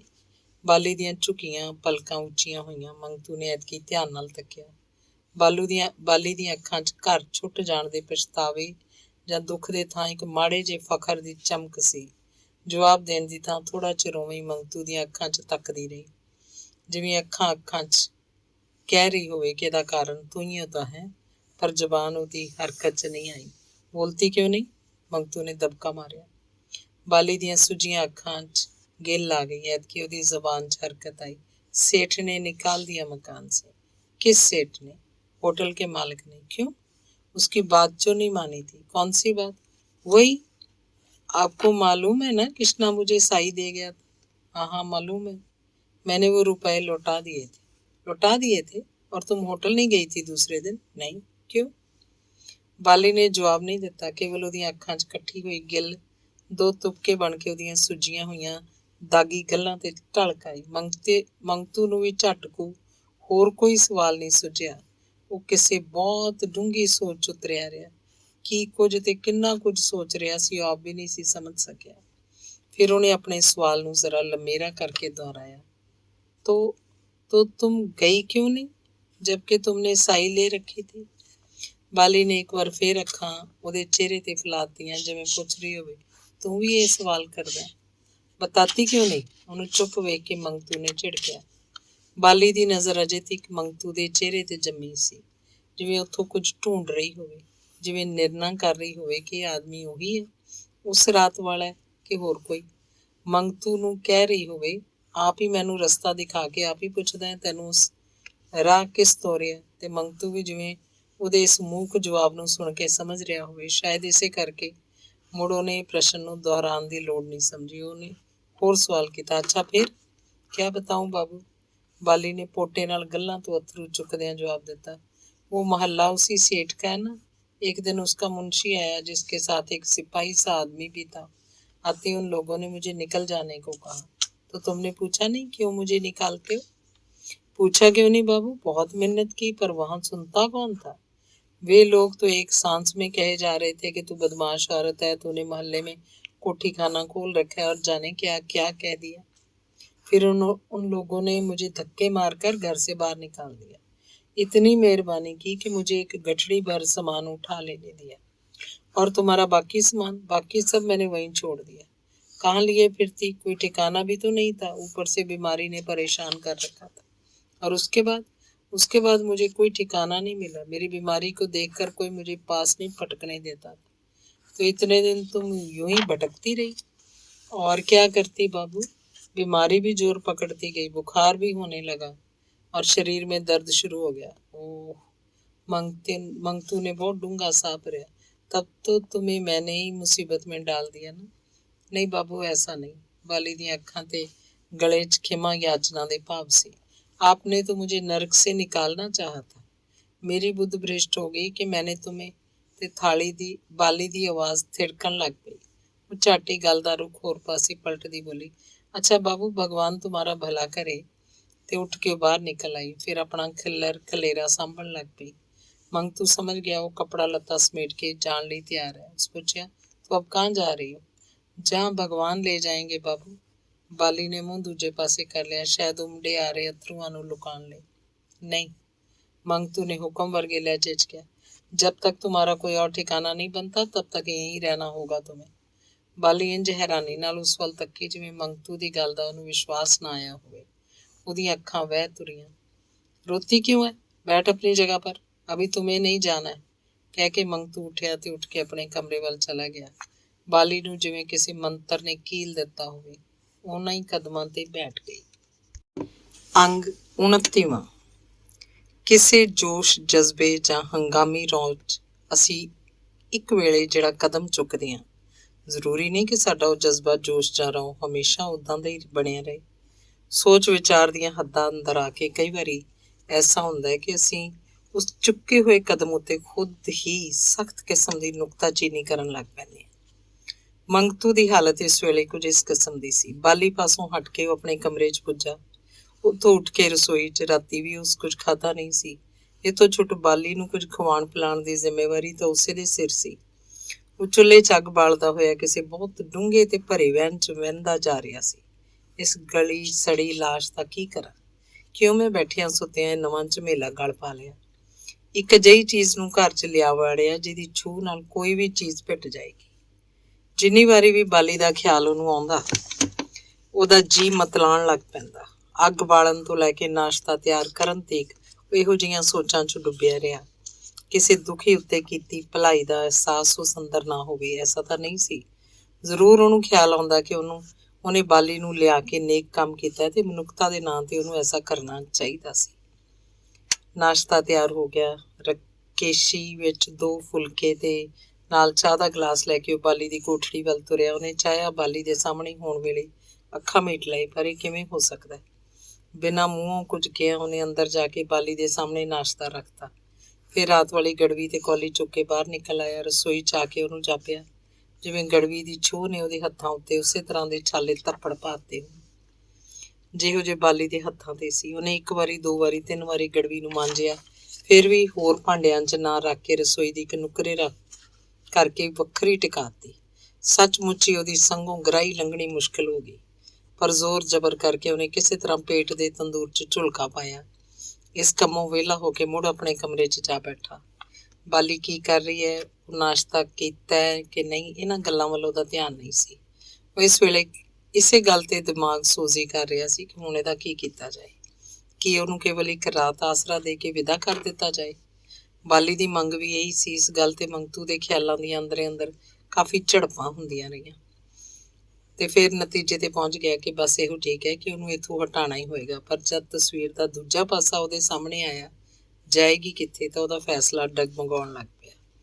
ਫਿਰ ਇੱਕ ਹੋਰ ਖਿਆਲ ਉਹਦੇ ਦਿਮਾਗ 'ਚ ਫੁਰਿਆ, ਜੇ ਕਿਸੇ ਡਾਕਟਰ ਨੂੰ ਦਿਖਾ ਕੇ ਇਹਦਾ ਇਲਾਜ ਕਰਾਇਆ ਜਾਏ। ਇਸ ਖਿਆਲ ਨੇ ਵਧਦਿਆਂ ਵਧਦਿਆਂ ਉਹਦੇ ਅੰਦਰ ਕਾਫੀ ਮਜ਼ਬੂਤੀ ਫੜ ਲਈ। ਭਾਵੇਂ ਉਹਨੂੰ ਯਕੀਨ ਘੱਟ ਸੀ ਕਿ ਜੇ ਕਿਸੇ ਡਾਕਟਰ ਹਕੀਮ ਨੇ ਹਾਮੀ ਭਰ ਹੋਈ ਲਈ ਤਾਂ ਇਹ ਕੰਮ ਲਈ ਬੁੱਕਾਂ ਮੂੰਹ ਰੁਪਇਆਂ ਦੀ ਲੋੜ ਪਏਗੀ। ਅਚਾਨਕ ਉਹਨੂੰ ਇੱਕ ਹੋਰ ਖਿਆਲ ਆਇਆ, ਕੋੜੀ ਹਸਪਤਾਲ ਬਾਰੇ, ਤੇ ਉਹਨੇ ਇਸ ਵਿਚਾਰ ਨੇ ਉਹਨੂੰ ਕੁਝ ਤਸੱਲੀ ਦਿੱਤੀ। ਉਹ ਬਿਨਾਂ ਕੁਝ ਹੋਰ ਸੋਚਿਆ ਉੱਠ ਕੇ ਘਰ ਚੋਂ ਬਾਹਰ ਨਿਕਲ ਗਿਆ। ਕੋੜੀ ਹਸਪਤਾਲ ਰੈਸਟ ਕੈਂਪ ਤੋਂ 3 ਕੁ ਫਰਲਾਂਗ ਦੀ ਵਾਟ ਤੇ ਹੈ। ਰੈਸਟ ਕੈਂਪ ਵੱਲ ਪਿੱਠ ਕਰਕੇ ਜੇ ਨਹਿਰ ਵੱਲ ਤੁਰ ਪਈਏ ਤਾਂ ਪਲਟਨ ਬਾਜ਼ਾਰ ਤੋਂ ਖੱਬੇ ਹੱਥ ਹਰਦੁਆਰ ਰੋਡ ਆ ਜਾਏਗੀ। ਇਹ ਤੋਂ ਅਗਲੀ ਸੜਕ ਦਾ ਨਾਂ ਜੇਲ੍ਹ ਰੋਡ ਹੈ, ਜਿਹਦੇ ਸੱਜੇ ਹੱਥ ਇੱਕ ਹੋਰ ਸੜਕ ਮੁੜਦੀ ਹੈ। ਇੱਥੇ ਈਸਾਈਆਂ ਦਾ ਕਬਰਿਸਤਾਨ ਹੈ। ਲਾਗੇ ਕਰਕੇ ਸਧਾਰਨ ਜਿਹੇ ਲੋਕਾਂ ਦੀ ਛੋਟੀ ਜਿਹੀ ਆਬਾਦੀ ਹੈ। ਇਹਨੂੰ ਚੰਦਰ ਨਗਰ ਕਹਿੰਦੇ ਹੈ। ਇੱਥੋਂ ਕੋੜੀ ਹਸਪਤਾਲ ਦੀ ਕਸਮੈਲੀ ਜਿਹੀ ਇਮਾਰਤ ਸਾਹਮਣੇ ਦਿਖਾਈ ਦਿੰਦੀ ਹੈ, ਜਿਹਦੇ ਲਾਗੇ ਪਾਸੇ ਦੂਰ ਤੱਕ ਪੈਲੀਆਂ ਚਲੀਆਂ ਜਾਂਦੀਆਂ। ਇਹ ਹਸਪਤਾਲ ਨੀਮ ਸਰਕਾਰੀ ਹੈ। ਕੁਝ ਗ੍ਰਾਂਟ ਇਹਨੂੰ ਸਰਕਾਰ ਵੱਲੋਂ ਮਿਲਦੀ ਹੈ, ਕੁਝ ਨਗਰ ਸਭਾ ਵੱਲੋਂ। ਇਹਦਾ ਇੰਤਜ਼ਾਮ ਇੱਕ ਟਰਸਟ ਦੇ ਜਿੰਮੇ ਹੈ।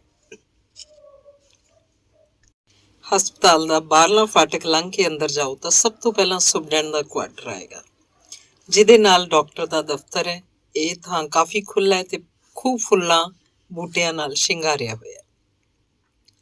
ਅੱਗੇ ਮਰੀਜ਼ਾਂ ਦੇ 2 ਕਿਸਮ ਦੇ ਵਾਰਡ ਆ, ਇੱਕ ਪਾਸੇ ਜਨਰਲ ਵਾਰਡ, ਦੂਜੇ ਪਾਸੇ ਸਪੈਸ਼ਲ। ਜਨਰਲ ਵਾਰਡ ਦੇ ਇੱਕ ਕਮਰੇ 4-4 ਮੰਜੇ ਨੇ।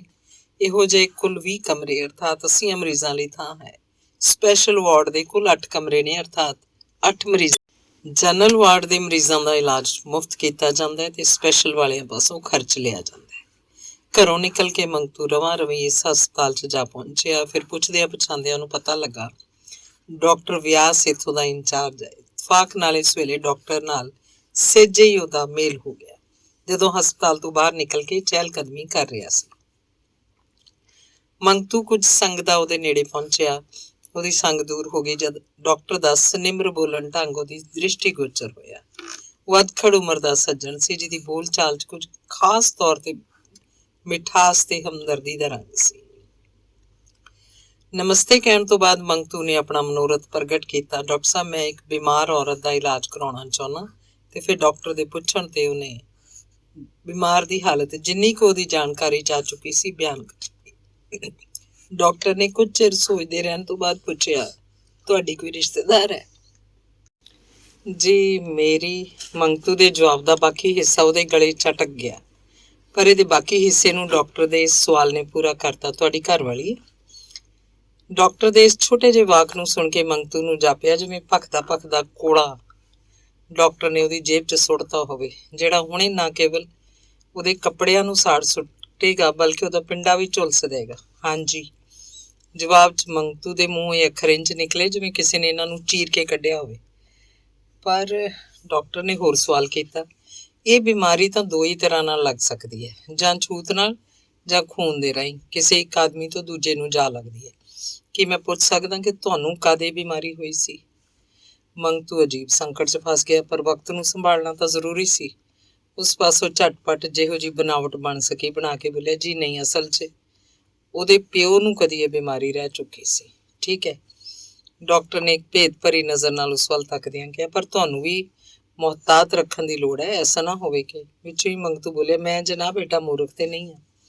ਖੈਰ ਇਹ ਤਾਂ ਤੁਸੀਂ ਮਰੀਜ਼ ਨੂੰ ਲੈ ਆਓ, ਮੈਂ ਉਹਨੂੰ ਦੇਖਣ ਤੋਂ ਬਾਅਦ ਹੀ ਠੀਕ ਰਾਏ ਦੇ ਸਕਾਂਗਾ। ਕਿਸ ਵੇਲੇ ਲਿਆਵਾਂ ਜਨਾਬ? ਜਦੋਂ ਦਿਲ ਕਰੇ, ਚਾਹੇ ਤਾਂ ਹੁਣੇ ਲਿਆ ਸਕਦੇ ਹੋ। ਚੰਗਾ, ਮੈਂ ਹੁਣੇ ਲੈ ਆਵਾਂਗਾ, ਕਹਿ ਕੇ ਤੇ ਨਮਸਤੇ ਬੁਲਾ ਕੇ ਮੰਗਤੂ ਉੱਥੋਂ ਟੁਰ ਪਿਆ। ਬਾਲੀ ਜਾਂਦੇ ਮੰਗਤੂ ਨੇ ਕਿਹਾ, ਚੱਲ ਜਲਦੀ ਕਰ। ਕਹਾਂ ਬਾਬੂ? अस्पताल में। अस्पताल में? हाँ हाँ जल्दी कर। पर बाबू बकवास बंद कर, मंगतू ने टोकिया। टांगा खड़ा है। ਬਾਲੀ ਨੇ ਮੁੜ ਕੋਈ ਸਵਾਲ ਨਹੀਂ ਕੀਤਾ। ਉੱਠ ਕੇ ਉਸਦੇ ਨਾਲ ਤੁਰ ਪਈ। ਜਦ ਦੋਵੇਂ ਅੱਗੜ ਪਿੱਛੜ ਬਾਹਰ ਨਿਕਲੇ ਤਾਂ ਮੰਗਤੂ ਨੇ बिना उस वाल तकिया किया, और सुन, डॉक्टर को मैंने कहा है कि ये मेरी औरत है, समझी? बाली ने इदू वध नहीं किया। एक बात और भी याद रखना। मंगतू ने दूजी चेतावनी दी। मैंने उसे कहा है कि बाली की ये बीमारी खानदानी है, जो उसके अपने बाप से मिली है। पूछो तो तुम यही कहना, समझी? अच्छा। टांगे की पिछली सीट ते बाली बैठ गई, अगली ते मंगतू। डॉक्टर ने तफ्तीश शुरू की थी ते इस काम च ਉਹਨੇ ਚੋਖਾ ਚਿਰ ਲਾਤਾ। ਕਈ ਭਾਂ ਦੇ ਸਵਾਲ ਕੀਤੇ ਜਿਨ੍ਹਾਂ ਦਾ ਯਥਾਯੋਗ ਉੱਤਰ ਉਹਨੂੰ ਮਿਲਦਾ ਰਿਹਾ। ਫਿਰ ਉਹਨੇ ਬਾਲੀ ਦਾ ਮੂੰਹ ਪੂਰੀ ਤਰ੍ਹਾਂ ਖੁਲਵਾ ਕੇ ਉਹਦਾ ਅੰਦਰਲਾ ਹਿੱਸਾ ਟਾਰਚ ਨਾਲ ਚੰਗੀ ਤਰ੍ਹਾਂ ਵੇਖਦਿਆਂ पूछा, तालू में खारिश होती है? जी, हर वक्त होती रहती है। कभी कभी जख्म भी हो जाते हैं। जख्म तो बने ही रहते हैं जी। डॉक्टर ने मंगतू ਨੂੰ ਇਸ਼ਾਰਾ ਕੀਤਾ ਕਿ ਮਰੀਜ਼ ਨੂੰ ਪਰਾਂ ਦੁਰਾਡੇ ਕਰਕੇ ਬਿਠਾ ਆਵੇ। ਸ਼ਾਇਦ ਮਰੀਜ਼ ਦੀ ਗੈਰ ਮੌਜੂਦਗੀ 'ਚ ਗੱਲਾਂ ਕਰਨ ਦੇ ਖਿਆਲੋਂ ਮੰਗਤੂ ਨੇ ਬਾਲੀ ਨੂੰ ਉੱਠਣ ਲਈ ਕਿਹਾ ਤੇ ਫਿਰ ਪਰਾਂ ਇੱਕ ਪਸਿੱਤੇ ਥਾਂ ਉਹਨੂੰ ਬਿਠਾਲ ਕੇ ਆਪ ਮੁੜ ਡਾਕਟਰ ਕੋਲ ਆ ਗਿਆ। ਡਾਕਟਰ ਨੇ ਰਾਏ ਪ੍ਰਗਟ ਕੀਤੀ। ਸਿਫਲਸ ਹੈ। ਸਿਫਲਸ? ਮੰਗਤੂ ਨੇ ਪੁੱਛਿਆ। ਉਹ ਕੀ ਹੁੰਦਾ ਜਨਾਬ? ਜਿਹਨੂੰ ਦੇਸੀ ਬੋਲੀ 'ਚ ਆਤਸ਼ਕ ਕਹਿੰਦੇ ਨੇ। ਤੁਹਾਡਾ ਕੀ ਖਿਆਲ ਹੈ ਜਨਾਬ, ਰਾਜ਼ੀ ਹੋ ਜਾਏਗੀ? ਕਾਫੀ ਉਮੀਦ ਹੈ, ਕਿਉਂਕਿ ਬਿਮਾਰੀ ਅਜੇ ਸੈਕਿੰਡ ਸਟੇਜ ਤੋਂ ਗਾਹ ਨਹੀਂ ਟੱਪੀ ਤੇ ਥਰਡ ਤੇ ਪਹੁੰਚ ਜਾਂਦੀ ਫਿਰ ਕੋਈ ਇਲਾਜ ਨਹੀਂ ਸੀ। ਜੇ ਹੋਰ ਮਹੀਨਾ 2 ਮਹੀਨੇ ਮਰੀਜ਼ ਨੂੰ ਇਸੇ ਹਾਲਤ 'ਚ ਰਹਿਣ ਦਿੱਤਾ ਜਾਂਦਾ ਤਾਂ ਤਾਲੂ 'ਚ ਛੇਕ ਪੈਣਾ ਜ਼ਰੂਰ ਸ਼ੁਰੂ ਹੋ ਜਾਣਾ ਸੀ। ਫਿਰ ਕੋਈ ਇਲਾਜ ਨਹੀਂ ਸੀ। ਛੇਕ? ਮੰਗਤੂ ਨੇ ਡਰ ਕੇ ਸਵਾਲ ਕੀਤਾ। ਹਾਂ, ਛੇਕ, ਜਿਹੜਾ ਵੱਧਦਾ ਵੱਧਦਾ ਦਿਮਾਗ ਤੀਕ ਚਲਾ ਜਾਣਾ ਸੀ। ਇਹ ਤੀਜੀ ਸਟੇਜ ਦੀ ਨਿਸ਼ਾਨੀ ਹੁੰਦੀ ਹੈ। ਉਸ ਹਾਲਤ 'ਚ ਮਰੀਜ਼ ਪਾਣੀ ਪੀਵੇ ਤਾਂ ਨੱਕ 'ਚ ਚਲਾ ਜਾਂਦਾ ਹੈ। ਇਹ ਹਾਲਤ ਹੋ ਜਾਏ ਤਾਂ ਫਿਰ ਕੋਈ ਇਲਾਜ ਕੰਮ ਨਹੀਂ ਕਰ ਸਕਦਾ। ਸਾਡੇ ਹਸਪਤਾਲ 'ਚ ਐਸੇ ਕਈ ਕੇਸ ਆ ਚੁੱਕੇ ਨੇ। ਇਸ ਹਾਲਤ 'ਚ ਮਰੀਜ਼ ਦੀ ਮੌਤ ਯਕੀਨੀ ਹੁੰਦੀ ਹੈ। ਮੰਗਤੂ ਬੁੱਤ ਬਣਿਆ ਡਾਕਟਰ ਦੀਆਂ ਗੱਲਾਂ ਸੁਣਦਾ ਰਿਹਾ। ਡਾਕਟਰ ਕਹੀ ਜਾ ਰਿਹਾ ਸੀ, ਹੁਣ ਵੀ ਬੜੀ ਇਹਤਿਆਤ ਦੀ ਲੋੜ ਹੈ ਤੇ ਮੁਕੰਮਲ ਇਲਾਜ ਦੀ, ਜੇ ਤੁਸੀਂ ਲੋਕ ਕਰ ਸਕੋ। ਕਿੰਨਾ ਕੁ ਖਰਚਾ ਆਏਗਾ ਡਾਕਟਰ ਜੀ? ਮੰਗਤੂ ਨੇ ਉੜਦੀ ਆਵਾਜ਼ 'ਚ ਪੁੱਛਿਆ। ਡਾਕਟਰ ਨੇ ਸੋਚ ਕੇ ਜਵਾਬ ਦਿੱਤਾ, ਤੁਸੀਂ ਇਹਨੂੰ ਜਨਰਲ ਵਾਰਡ 'ਚ ਦਾਖਲ ਕਰਾ ਦਿਓ। ਬਾਕੀ ਸਭ ਦਵਾ ਦਾਰੂ ਦਾ ਖਰਚ ਸਰਕਾਰੀ ਹੋਏਗਾ। ਸਿਰਫ ਟੀਕਿਆਂ ਦਾ ਖਰਚ ਤੁਹਾਨੂੰ ਪੱਲਿਓਂ ਕਰਨਾ ਪਏਗਾ, ਕਿਉਂਕਿ ਹਸਪਤਾਲ ਦੇ ਫੰਡ ਜ਼ਿਆਦਾ ਖਰਚ ਬਰਦਾਸ਼ਤ ਨਹੀਂ ਕਰ ਸਕਦੇ। ਹਸਪਤਾਲ ਕਿੰਨਾ ਕੁ ਚਿਰ ਰੱਖਣਾ ਪਏਗਾ ਜਨਾਬ? 2 ਹਫ਼ਤੇ ਤਾਂ ਲਾਜ਼ਮੀ ਤੌਰ 'ਤੇ ਰੱਖਣਾ ਪਏਗਾ, ਕਿਉਂਕਿ 2 ਹਫ਼ਤੇ ਇਹਨੂੰ ਲਗਾਤਾਰ ਹਰ 4 ਘੰਟੇ ਬਾਅਦ ਪੈਨਸਲੀਨ ਦਾ ਟੀਕਾ ਕਰਨਾ ਹੋਏਗਾ। ਇਹ ਤੋਂ ਅਗਲਾ ਟੀਕਿਆਂ ਦਾ ਕੋਰਸ 2 ਮਹੀਨੇ ਦਾ ਹੋਰ ਹੈ, ਜੋ NAB ਦੇ ਟੀਕਿਆਂ ਦਾ ਹੈ, ਪਰ ਉਹ ਕਿਉਂਕਿ ਹਫ਼ਤੇ 'ਚ ਸਿਰਫ ਇੱਕ ਟੀਕਾ ਕਰਨਾ ਹੈ, ਇਸ ਲਈ ਮਰੀਜ਼ ਘਰੋਂ ਆ ਕੇ ਵੀ ਕਰਵਾ ਸਕਦਾ। ਤੇ ਟੀਕੇ ਕਿੰਨੇ ਦੇ ਆਉਣਗੇ? 125 ਦੇ ਕਰੀਬ ਖਰਚ ਆਏਗਾ। 125 ਰੁਪਏ ਮੰਗਤੂ ਲਈ ਮਾਮੂਲੀ ਚੀਜ਼ ਨਹੀਂ ਸੀ, ਪਰ ਇਸ ਵੇਲੇ ਉਹ ਜਿੱਥੋਂ ਚੱਲ ਕੇ ਜਿਸ ਥਾਂ ਤੇ ਪਹੁੰਚਿਆ ਸੀ, ਇਸ ਹਾਲਤ 'ਚ ਉਸ ਲਈ ਹੋਰ ਚਾਰਾ ਵੀ ਕਿਹੜਾ ਸੀ। ਉਹਨੇ ਬਾਲੀ ਨੂੰ ਦਾਖਲ ਕਰਾ ਦਿੱਤਾ। ਡਾਕਟਰ ਦੇ ਰਜਿਸਟਰ 'ਚ ਬਾਲੀ ਨੂੰ ਆਪਣੀ ਧਰਮ ਪਤਨੀ ਲਿਖਵਾਉਣ ਲੱਗਿਆ ਇੱਕ ਵਾਰੀ। ਫਿਰ ਉਹਨੂੰ ਕੰਬਣੀ ਜਿਹੀ ਆਈ, ਪਰ ਹੁਣ ਜਦ ਉਹਨੇ ਆਪ ਹੀ ਉਖਲੀ 'ਚ ਸਿਰ ਜਾ ਰੱਖਿਆ ਤੇ ਸੱਟ ਵੀ ਉਹਨੂੰ ਸਹਿਣੀ ਪੈਣੀ ਸੀ।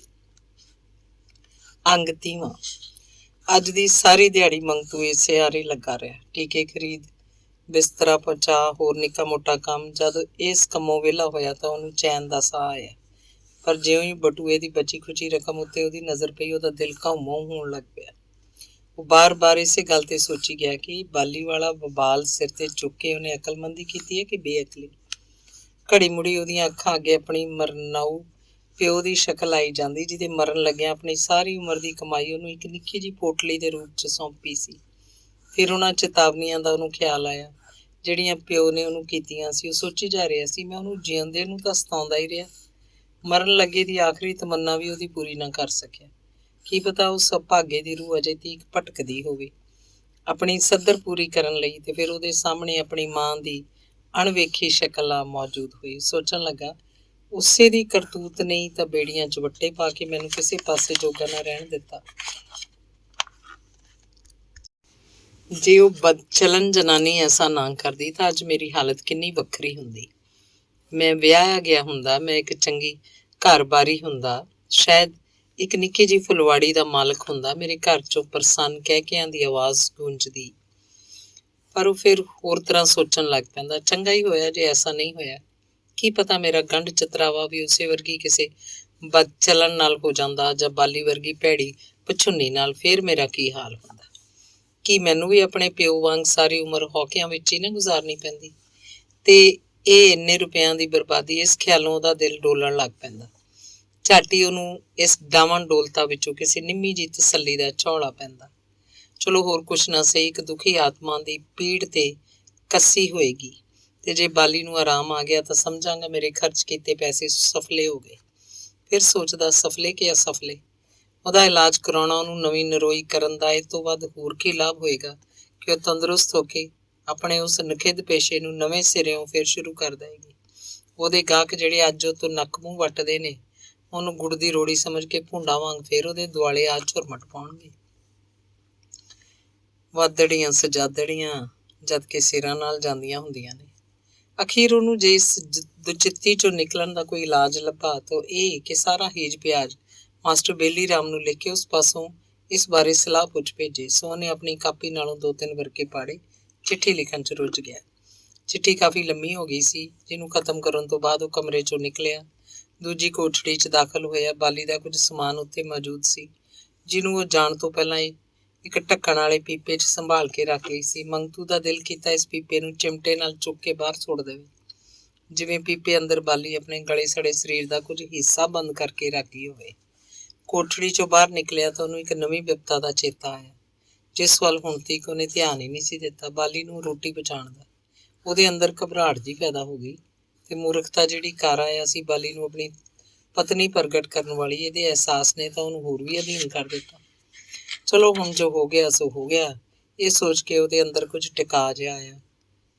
ਉਹ ਰਸੋਈ 'ਚ ਜਾ ਕੇ ਰੋਟੀ ਦੇ ਆਰ ਪਾਰ ਲੱਗ ਗਿਆ। ਖਾ ਪੀ ਤੋਂ ਵਿਹਲੇ ਹੋ ਕੇ ਉਹਨੇ ਬਾਜ਼ਾਰ ਜਾ ਕੇ ਇੱਕ ਐਲੂਮੀਨੀਅਮ ਦਾ ਢੱਕਣ ਵਾਲਾ ਡੱਬਾ ਖਰੀਦ ਲਿਆਂਦਾ। ਫਿਰ ਉਸ 'ਚ 2 ਡੰਗਾਂ ਦੀ ਰੋਟੀ ਪਾ ਕੇ ਹਸਪਤਾਲ ਵੱਲ ਤੁਰ ਪਿਆ, ਕਿਉਂਕਿ ਸ਼ਾਮੀ ਤੋਂ ਕਿਤੇ ਜਾ ਹੀ ਨਹੀਂ ਸੀ ਸਕਦਾ, ਜਦਕਿ ਸ਼ਾਮ ਤੋਂ ਅੱਧੀ ਰਾਤ ਤੀਕ ਉਹਨੂੰ ਆਪਣੇ ਧੰਦੇ 'ਚ ਵਕਤ ਗੁਜ਼ਾਰਨਾ ਪੈਂਦਾ ਸੀ। ਬਾਲੀ ਨੂੰ ਪਹਿਲਾਂ ਟੀਕਾ ਲੱਗ ਚੁੱਕਾ ਸੀ। ਆਪਣੇ ਮੰਜੇ ਤੇ ਲੇਟੀ ਮੰਗਤੂ ਨੂੰ ਵੇਖ ਕੇ ਉੱਠ ਬੈਠੀ। ਮੰਗਤੂ ਦਾ ਦਿਲ ਕੀਤਾ ਡੱਬਾ ਉਸ ਵੱਲ ਸਰਕਾ ਕੇ ਉੱਥੋਂ ਭੱਜਣ ਦੀ ਕਰੇ, ਪਰ ਉਹਨੂੰ ਖਿਆਲ ਆਇਆ ਉਹ ਤਾਂ ਉਹਨੂੰ ਪਤਨੀ ਪ੍ਰਗਟ ਕਰ ਚੁੱਕਿਆ। ਫਿਰ ਬਿਮਾਰ ਪਤਨੀ ਨਾਲ ਏਦਾਂ ਦੀ ਨਿਸ਼ਠੁਰਤਾ ਭਰਿਆ ਵਰਤਾਓ ਵੇਖ ਕੇ ਦੂਜੇ ਮਰੀਜ਼ ਕੀ ਕਹਿਣਗੇ। ਉਹ ਮੰਜੇ ਕੋਲ ਪਈ ਤਰਪਾਈ ਤੇ ਬੈਠ ਕੇ ਧਿੰਗੋ ਜੋਰੀ ਆਪਣੀ ਨਜ਼ਰ ਨੂੰ ਬਾਲੀ ਦੇ ਚਿਹਰੇ ਤੇ ਕੇਂਦਰਿਤ ਕਰਕੇ ਬੋਲਿਆ, ਟੀਕਾ ਲੱਗਾ? ਹਾਂ ਬਾਬੂ। ਦੁੱਤ ਪਗਲੀ, ਮੰਗਤੂ ਨੇ ਦੱਬਵੀਂ ਆਵਾਜ਼ ਝਾੜ ਪਾਈ। ਬਾਬੂ ਨਹੀਂ। ਕਮਰੇ ਦੇ ਦੂਜੇ ਮਰੀਜ਼ ਇਸ ਵੇਲੇ ਅੰਦਰ ਮੌਜੂਦ ਨਹੀਂ ਸੀ। ਬਾਲੀ ਨੂੰ ਵੀ ਆਪਣੀ ਭੁੱਲ ਦਾ ਗਿਆਨ ਹੋ ਗਿਆ ਕਿ ਪਤੀ ਲਈ ਬਾਬੂ ਸੰਬੋਧਨ ਨਹੀਂ ਕੀਤਾ ਜਾ ਸਕਦਾ। ਬਾਲੀ ਦਾ ਰੋਮ ਰੋਮ ਇਸ ਵੇਲੇ ਮੰਗਤੂ ਦੇ ਅਹਿਸਾਨ ਥੱਲੇ ਦੱਬਿਆ ਪਿਆ ਸੀ। ਉਹਨੂੰ ਧੰਨਵਾਦ ਲਈ ਸ਼ਬਦ ਨਹੀਂ ਸੀ ਲੱਭ ਰਹੇ। ਇੰਨਾ ਕੁ ਮਸੇ ਬੋਲੀ, ਤੁਮਨੇ ਬੜੀ, ਕਿ ਮੰਗਤੂ ਨੇ ਦਬਕੇ ਨਾਲ ਟੋਕਤਾ। ਚੁੱਪ। ਬਾਲੀ ਨੂੰ ਇਸ ਦੂਜੀ ਭੁੱਲ ਦਾ ਵੀ ਧਿਆਨ ਆ ਗਿਆ। ਆਪਣੇ ਪਤੀ ਦੀ ਕਿਸੇ ਨੇਕੀ ਬਦਲੇ ਕਦੀ ਕੋਈ ਪਤਨੀ ਧੰਨਵਾਦ ਕਰਦੀ ਹੁੰਦੀ ਹੈ? ਬਾਲੀ ਦੇ ਸਾਹਮਣੇ ਬੈਠਣਾ, ਫਿਰ ਪਤੀ ਦਾ ਸਾਂਗ ਭਰਦਿਆਂ ਬੈਠਣਾ, ਇਹ ਮੰਗਤੂ ਨੂੰ ਕਸ਼ਟਕਾਰੀ ਜਾਪ ਰਿਹਾ ਸੀ। ਬਾਲੀ ਦੇ ਸਰੀਰ ਜਾਂ ਚਿਹਰੇ ਤੇ ਜਿੰਨੀ ਵਾਰੀ ਉਹਦੀ ਨਜ਼ਰ ਪੈਂਦੀ, ਉਹਦਾ ਖਾਧਾ ਪੀਤਾ ਉਛਲਣ ਲੱਗ ਪੈਂਦਾ। ਕਿਸੇ ਤਰ੍ਹਾਂ 2 ਘੜੀਆਂ ਗੁਜ਼ਾਰ ਕੇ ਉਹਨੇ ਉੱਥੋਂ ਭੱਜਣ ਦੀ ਕੀਤੀ ਤੇ ਬਾਲੀ ਸ਼ਾਇਦ ਬੜਾ ਕੁਝ ਕਹਿਣ ਵਾਲੀ ਸੀ, ਜਿਵੇਂ ਉਹ ਗਲ ਤੀਕ ਭਰੀ ਹੋਈ ਹੋਵੇ ਇਸ ਉਪਕਾਰੀ ਦੀ ਸ਼ਰਧਾ ਨਾਲ, ਪਰ ਮੰਗਤੂ ਦੀ ਇੱਕੋ ਹੀ ਤਾੜਨਾ ਨੇ ਉਹਦੀ ਜ਼ੁਬਾਨ ਤੇ ਜੰਦਰਾ ਜੜ ਦਿੱਤਾ। ਇਲਾਜ ਸ਼ੁਰੂ ਹੋ ਗਿਆ। ਟੀਕੇ ਬਕਾਇਦਾ ਲੱਗੀ ਗਏ। ਟੀਕਿਆਂ ਤੋਂ ਛੁੱਟ ਹੋਰ ਕਈ ਕਿਸਮ ਦਾ ਦਵਾ ਦਾਰੂ ਵੀ ਜਾਰੀ ਸੀ। 2-3 ਦਿਨਾਂ ਬਾਅਦ ਹੀ ਪੈਨਸਲੀਨ ਦਾ ਅਸਰ ਦਿਖਾਈ ਦੇਣ ਲੱਗ ਪਿਆ। ਬਾਲੀ ਦੀ ਬਿਮਾਰੀ 'ਚ ਮੋੜਾ ਪੈਣਾ ਸ਼ੁਰੂ ਹੋ ਗਿਆ। ਇੱਧਰ ਮਾਸਟਰ ਬੇਲੀ ਰਾਮ ਵੱਲੋਂ ਚਿੱਠੀ ਦਾ ਜਵਾਬ ਵੀ ਆ ਪਹੁੰਚਿਆ। ਚਿੱਠੀ ਮੰਗਤੂ ਦੀ ਚਿੱਠੀ ਨਾਲੋਂ ਵੀ ਦੂਣੀ ਲਗਭਗ ਲੰਮੀ ਸੀ, ਜਿਹਨੂੰ ਪੜ੍ਹ ਕੇ ਮੰਗਤੂ ਦੇ ਉਤਸ਼ਾਹ ਨੂੰ, ਡਿੱਗਦੇ ਡੋਲਦੇ ਉਤਸ਼ਾਹ ਨੂੰ ਨਵੀਂ ਤਾਕਤ ਮਿਲ ਗਈ। ਬੇਲੀ ਰਾਮ ਨੇ ਉਹਦੇ ਇਸ ਕਦਮ ਨੂੰ ਇੱਕ ਮਹਾਨ ਕਾਰਨਾਮੇ ਦਾ ਦਰਜਾ ਦੇ ਕੇ ਇਸ ਸੰਬੰਧੀ ਬੜਾ ਕੁਝ ਲਿਖਿਆ ਸੀ, ਬਲਕਿ ਇੱਥੋਂ ਤੱਕ ਕਿ ਮੰਗਤੂ ਦੀ ਇਸ ਬਹਾਦਰੀ ਦੀ ਰਿਸ਼ੀਆਂ ਮੁਨੀਆਂ ਨਾਲ ਤੁਲਨਾ ਕੀਤੀ ਸੀ ਤੇ ਨਾਲ ਹੀ ਉਮੀਦ ਦਵਾਈ ਸੀ ਕਿ ਉਹ ਆਪ ਕਿਸੇ ਵਿਹਲੇ ਦਿਨ ਆ ਕੇ ਉਹਦੇ ਅਦੁੱਤੀ ਕਾਰਨਾਮੇ ਨੂੰ ਅੱਖਾਂ ਨਾਲ ਵੇਖੇਗਾ। ਨਾਲੇ ਤਾਕੀਦ ਕੀਤੀ ਸੀ ਕਿ ਜਿਸ ਤਰ੍ਹਾਂ ਹੋ ਸਕੇ, ਔਖਾ ਹੋਵੇ ਸੌਖਾ ਹੋਵੇ, ਇਸ ਬਾਂਹ ਫੜੀ ਦੀ ਲੱਜ ਨੂੰ ਨਿਭਾਉਣ ਦਾ ਯਤਨ ਕਰੇ। ਐਸਾ ਨਾ ਹੋਵੇ ਅੱਧ ਵਿਚਾਲੇ ਹੀ ਸੁੱਟ ਛੱਡੇ। ਮੰਗਤੂ ਲਈ ਇਹ ਚਿੱਠੀ ਬੜੀ ਕੰਮ ਦੀ ਸਾਬਤ ਹੋਈ। ਜੇ ਇਹ ਨਾ ਆਉਂਦੀ ਤਾਂ ਸੰਭਵ ਸੀ ਉਹ ਇਸ ਚੁੱਕੇ ਬੋਝ ਨੂੰ ਅਧਵਾਟੇ ਹੀ ਸੁੱਟ ਕੇ ਭੱਜ ਜਾਂਦਾ। ਪਰ ਹੁਣ ਜਦ ਕਿ ਉਹਨੂੰ ਆਪਣੇ ਪੁਰਸ਼ਾਰਥ ਦਾ ਨਫੇ ਸਮੇਤ ਮੁੱਲ ਮਿਲ ਗਿਆ ਆਪਣੇ ਉਸਤਾਦ ਪਾਸੋਂ, ਤਾਂ ਕਿਉਂ ਨਾ ਉਹਦਾ ਦਿਲ ਵੱਧਦਾ। ਪਰ ਇੰਨਾ ਹੁਣ ਤੇ ਵੀ ਕੀ ਉਹਦੇ ਦਿਲ 'ਚੋਂ ਬਾਲੀ ਸੰਬੰਧੀ ਨਫ਼ਰਤ ਕੁਝ ਘਟ ਗਈ? ਸ਼ਾਇਦ ਨਹੀਂ। ਚਿੱਠੀ ਦੇ ਜਵਾਬ 'ਚ ਇੱਕ ਹੋਰ ਚਿੱਠੀ ਲਿਖੀ ਇਸੇ ਇੱਕ ਮਜ਼ਮੂਨ ਨੂੰ ਲੈ ਕੇ ਕਿ ਚਿੱਠੀਆਂ ਦਾ ਸਿਲਸਿਲਾ ਚੋਖਾ ਚਿਰ ਚੱਲਦਾ ਰਿਹਾ। ਮੰਗਤੂ ਨੂੰ ਹੈਰਾਨੀ ਭਰਿਆ ਕਸ਼ਟ ਹੁੰਦਾ ਜਦੋਂ ਬੇਲੀ ਰਾਮ ਦੀਆਂ ਚਿੱਠੀਆਂ ਉਹਦੇ ਅੰਦਰ ਜੜ੍ਹਾਂ ਫੜ ਚੁੱਕੇ ਉਸ ਨਫ਼ਰਤ ਦੇ ਬੂਟੇ ਨੂੰ ਨਹੀਂ ਪੁੱਟ ਸਕੀਆਂ। ਬਾਲੀ ਨੂੰ ਹਸਪਤਾਲ ਦਾਖਲ ਕਰਵਾਇਆ। ਅੱਜ 14ਵਾਂ ਦਿਨ ਹੈ। ਭਲਕੇ ਟੀਕਿਆਂ ਦਾ ਪਹਿਲਾ ਕੋਰਸ ਖਤਮ ਹੋ ਜਾਏਗਾ, ਫਿਰ ਬਾਲੀ ਨੂੰ ਹਸਪਤਾਲ 'ਚੋਂ ਡਿਸਚਾਰਜ ਕਰਤਾ ਜਾਏਗਾ। ਅੱਜ ਸਵੇਰ ਦਾ ਮੰਗਤੂ ਇਸੇ ਸੋਚ 'ਚ ਡੁੱਬਿਆ ਹੈ ਕਿ ਉਹਨੂੰ ਸਮਝ ਨਹੀਂ ਆਉਂਦੀ ਕਿ ਇਹ ਤੋਂ ਅੱਗੇ ਕਿਹੜਾ ਕਦਮ ਚੁੱਕਿਆ ਜਾਏ। ਬਾਲੀ ਦਾ ਇਲਾਜ ਉਮੀਦ ਤੋਂ ਵੱਧ ਕਾਮਯਾਬ ਰਿਹਾ। ਉਹਦੇ ਸਰੀਰ ਤੇ ਸੋਜਾਂ ਲਗਭਗ ਹਟ ਚੁੱਕੀਆਂ ਨੇ। ਚਿਹਰੇ, ਅੱਖਾਂ, ਨਹੁੰਆਂ ਦੀ ਪਲੱਤਣ ਵੀ ਨਾ ਮਾਤਰ ਹੀ ਬਾਕੀ ਰਹਿ ਗਈ ਹੈ। ਗੁੜਮ ਬੈਠ ਗਏ ਨੇ, ਬੁਖਾਰ ਵੀ ਹਟ ਚੁੱਕਾ ਹੈ। ਪਹਿਲਾਂ ਜਿਹੜੀਆਂ ਬਾਲੀ ਦੇ ਜੋੜਾਂ 'ਚ ਪੀੜਾਂ ਉੱਠਦੀਆਂ ਸੀ ਉਹ ਵੀ ਲਗਭਗ ਦੂਰ ਹੋ ਚੁੱਕੀਆਂ, ਪਰ ਇਹਨਾਂ ਹੋਣ ਤੇ ਵੀ ਅਜੇ ਉਹਦਾ ਅਸਲੀ ਇਲਾਜ ਬਾਕੀ ਹੈ। ਸੰਖੀਏ NAB ਦੇ ਟੀਕੇ, ਜਿਨ੍ਹਾਂ ਦੇ ਅਸਰ ਨਾਲ ਉਹਦੇ ਸਰੀਰ ਤੇ ਦੁਬਾਰਾ ਇਸੇ ਮਰਜ਼ ਦਾ ਹਮਲਾ ਹੋਣ ਦੀ ਸੰਭਾਵਨਾ ਨਹੀਂ ਰਹੇਗੀ। ਵੈਸੇ ਤਾਂ ਐਂਟੀਸਿਫਲਸ ਤੇ ਪਹਿਲੇ ਕੋਰਸ ਜਿੰਨਾ ਦੂਜੇ ਕੋਰਸ ਤੇ ਖਰਚ ਨਹੀਂ ਸੀ ਆਉਣਾ, ਪਰ ਇੱਕ ਤਰ੍ਹਾਂ ਨਾਲ ਇਹ ਬੋਝ ਪਹਿਲੇ ਨਾਲੋਂ ਵੀ ਮੰਗਤੂ ਨੂੰ ਅਸਹਿ ਜਾਪ ਰਿਹਾ ਸੀ। ਡਾਕਟਰ ਦੀ ਹਦਾਇਤ ਅਨੁਸਾਰ NAB ਦੇ ਟੀਕਿਆਂ ਦੀ ਹੱਦ ਦਰਜੇ ਦੀ ਤਲਖੀ ਤੇ ਖੁਸ਼ਕ ਤਾਸੀਰ ਦਾ ਮੁਕਾਬਲਾ ਕਰਨ ਲਈ ਮਰੀਜ਼ ਨੂੰ ਜ਼ਿਆਦਾ ਤੋਂ ਜ਼ਿਆਦਾ ਖੁਰਾਕ ਮਿਲਣੀ ਚਾਹੀਦੀ ਹੈ। ਦੁੱਧ, ਘਿਓ, ਅੰਡੇ, ਮੱਖਣ, ਫਲਾਂ ਦਾ ਰਸ ਆਦਿ। ਪਰ ਇੱਧਰ ਮੰਗਤੂ ਦਾ ਬਟੂਆ ਕਾਫੀ ਹੌਲਾ ਹੋ ਚੁੱਕਾ ਸੀ। ਇੱਥੋਂ ਤੱਕ ਕਿ ਜਿਵੇਂ ਨਿਭਿਆ ਉਸ ਨਿਭਾ ਦਿੱਤਾ। ਹੁਣ ਅੱਗੇ ਲਈ ਕਿਹੜਾ ਰਸਤਾ ਅਖਤਿਆਰ ਕਰਨਾ ਹੋਏਗਾ, ਇਸ ਬਾਰੇ ਉਹਨੂੰ ਕੋਈ ਰੌਸ਼ਨੀ ਨਹੀਂ ਸੀ ਦਿਖਾਈ ਦਿੰਦੀ। ਘੜੀ ਮੁੜੀ ਉਹਨੂੰ ਖਿਆਲ ਪਰੇਸ਼ਾਨ ਕਰ ਰਿਹਾ ਸੀ ਤਾਂ ਕਿ ਬਾਲੀ ਨੂੰ ਹਸਪਤਾਲੋਂ ਨਿਕਲਦਿਆਂ ਹੀ ਕਿਹਾ ਜਾਏ ਕਿ ਜਾ ਭਲੀਏ ਲੋਕੇ, ਜਿੱਥੇ ਸਿੰਘ ਸਮਾਂਦੇ ਹੀ ਸੰਭਾਲ ਹੈ। ਪਰ ਇਹ ਤਾਂ ਅਗਲੇ ਨੂੰ ਕੋਠੇ ਚਾੜ ਕੇ ਪੌੜੀ ਖਿੱਚ ਲੈਣ ਵਾਲੀ ਗੱਲ ਹੋਏਗੀ। ਕੀ ਪਤਾ ਏਦਾਂ ਕਰਨ ਨਾਲ ਉਹਦੀ ਬਿਮਾਰੀ ਵੱਧਦੀ ਫਿਰ ਪਹਿਲੇ ਟਿਕਾਣੇ ਜਾ ਪਹੁੰਚੇ, ਤੇ ਜੇ ਉਹ ਐਸਾ ਕੀਤਾ ਤਾਂ ਫਿਰ ਮਾਸਟਰ ਬੇਲੀ ਰਾਮ ਨੂੰ ਕੀ ਜਵਾਬ ਦੇਏਗਾ, ਜਿਹਦੀ ਹਰ ਚਿੱਠੀ 'ਚ ਇਹੋ ਚੇਤਾਵਨੀ ਹੁੰਦੀ ਸੀ। ਵੇਖੀ ਉਹ ਵਿਚਾਰੀ ਜਿਹੜੀ ਜ਼ਿੰਦਗੀ ਤੇ ਮੌਤ ਵਿਚਾਲੇ ਲਟਕ ਰਹੀ ਹੈ, ਉਹਦੀ ਡੋਰ ਅਧਵਾਟਿਓ ਨਾ ਕੱਟ ਸੁੱਟੀ। ਸਾਰੀਆਂ ਸੋਚਾਂ ਵਿਚਾਰਾਂ ਤੋਂ ਬਾਅਦ ਅਖੀਰ ਉਹ ਇਸ ਸਿੱਟੇ ਤੇ ਪੁੱਜਾ ਕਿ ਚਲੋ ਜੋ ਹੋਏਗਾ ਦੇਖਿਆ ਜਾਏਗਾ, ਉਹਨੂੰ ਘਰ ਹੀ ਲੈ ਆਵਾਂਗਾ। ਅੰਗ 31ਵਾਂ। ਬਾਲੀ ਨੂੰ ਹਸਪਤਾਲ 'ਚੋਂ ਡਿਸਚਾਰਜ ਕਰ ਦਿੱਤਾ ਗਿਆ ਤੇ ਮੰਗਤੂ ਉਹਨੂੰ ਟਾਂਗੇ 'ਚ ਬਿਠਾ ਕੇ ਘਰ ਲੈ ਆਇਆ। 2 ਹਫ਼ਤਿਆਂ ਦੇ ਇਲਾਜ ਨੇ ਬਾਲੀ ਨੂੰ ਪਹਿਲਾਂ ਵਰਗੀ ਘ੍ਰਿਣਤ ਨਹੀਂ ਰਹਿਣ ਦਿੱਤਾ। ਪਹਿਲਾਂ ਵਾਂਗ ਉਹਦੇ ਸਰੀਰ ਤੇ ਉਹਦੇ ਅੰਗਾਂ ਨੂੰ ਵੇਖ ਕੇ ਕਿਸੇ ਨੂੰ ਨਫ਼ਰਤ ਨਹੀਂ ਹੁੰਦੀ।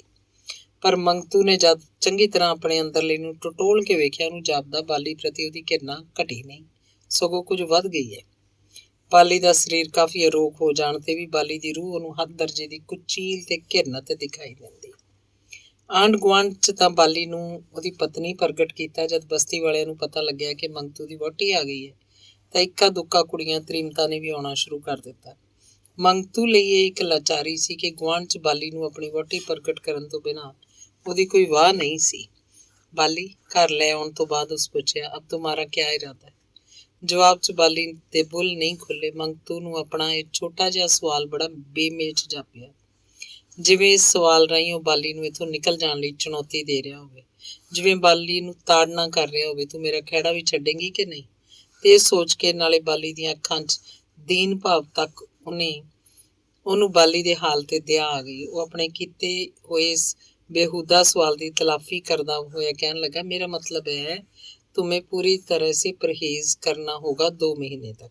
खट्टी चीज, लाल मिर्च और ऐसी वैसी कोई चीज बिल्कुल नहीं खानी होगी। तुम्हारे सामने ही तो सब कहा था ना डॉक्टर ने। बाली इस वेले बाली ना होके जिवें नन्ही जी बालड़ी बन गई होवे। जिस दिन तो मंगतू ने ਉਹਨੂੰ ਸ਼ਰਨ ਦਿੱਤੀ ਤੇ ਫਿਰ ਉਹਨੂੰ ਨਵੇਂ ਸਿਰੇ ਜੀਵਨ ਦਿੱਤਾ, ਉਹ ਇੱਕ ਤਰ੍ਹਾਂ ਨਾਲ ਆਪਣੇ ਆਪ 'ਚ ਖਤਮ ਹੋ ਗਈ ਮਹਿਸੂਸ ਕਰ ਰਹੀ ਹੈ। ਉਹ ਇੰਝ ਅਨੁਭਵ ਕਰਦੀ ਹੈ ਜਿਵੇਂ ਇਸ ਓਪਰੇ ਗੱਭਰੂ ਦੇ ਸਹਿਯੋਗ ਕਾਰਨ ਉਹਦੀ ਗਲੀ ਸੜੀ ਲਾਸ਼ ਵਿੱਚੋਂ ਇੱਕ ਹੋਰ ਬਾਲੀ ਪੁੰਗਰ ਰਹੀ ਹੈ, ਜਿਵੇਂ ਰੂੜੀ 'ਚ ਸੁੱਟੀ ਹੋਈ ਗਿਟਕ ਬਰਸਾਤ ਦੇ ਅਸਰ ਨਾਲ ਫੁੱਟ ਪੈਂਦੀ ਹੈ। ਮੰਗਤੂ ਉਸ ਉੱਤੇ ਉਪਕਾਰ ਕਰ ਰਿਹਾ। ਮੰਗਤੂ ਉਸ ਖਾਤਰ ਆਪਣੀ ਇੱਜ਼ਤ ਦੀ, ਆਪਣੇ ਪੈਸੇ ਦੀ, ਆਪਣੇ ਵਕਤ ਦੀ ਆਹੂਤੀ ਦੇ ਰਿਹਾ।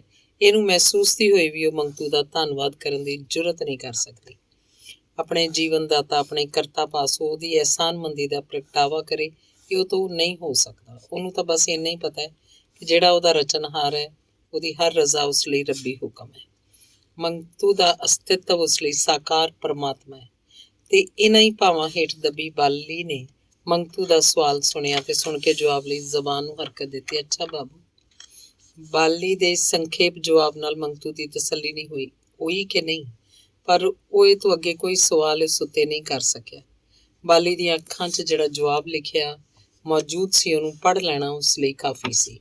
ਪਰ ਇਹਦਾ ਉਸ ਪਾਸ ਕੋਈ ਇਲਾਜ ਨਹੀਂ ਸੀ। ਜਿਹੜੀ ਉਹਦੇ ਰਗ ਰੇਸ਼ੇ 'ਚ ਬਾਲੀ ਪ੍ਰਤੀ ਨਫ਼ਰਤ ਸਮਾਈ ਸੀ, ਉਹ ਨਹੀਂ ਸਮਝ ਸਕਿਆ ਕਿ ਇਸ ਅਸਹਿ ਨਫ਼ਰਤ ਦੇ ਹੁੰਦਿਆਂ ਉਹ ਕਿਸ ਤਰ੍ਹਾਂ ਬਾਲੀ ਨਾਲ ਇੱਕ ਦਿਨ ਵੀ ਇਕੱਲਿਆਂ ਗੁਜ਼ਾਰ ਸਕਦਾ ਹੈ। ਘਰ 'ਚ ਆਉਂਦਿਆਂ ਬਾਲੀ ਕੰਮ ਕਾਰ 'ਚ ਲੱਗ ਗਈ। ਸਭ ਤੋਂ ਪਹਿਲਾਂ ਉਹਨੇ ਬੌਕਰ ਬੁਹਾਰੀ ਦੇ ਕੰਮ ਨੂੰ ਨੇਪਰੇ ਚਾੜਿਆ, ਕਿਉਂਕਿ ਘਰ ਦਾ ਹੁਲੀਆ ਬੁਰੀ ਤਰ੍ਹਾਂ ਵਿਗੜਿਆ ਸੀ।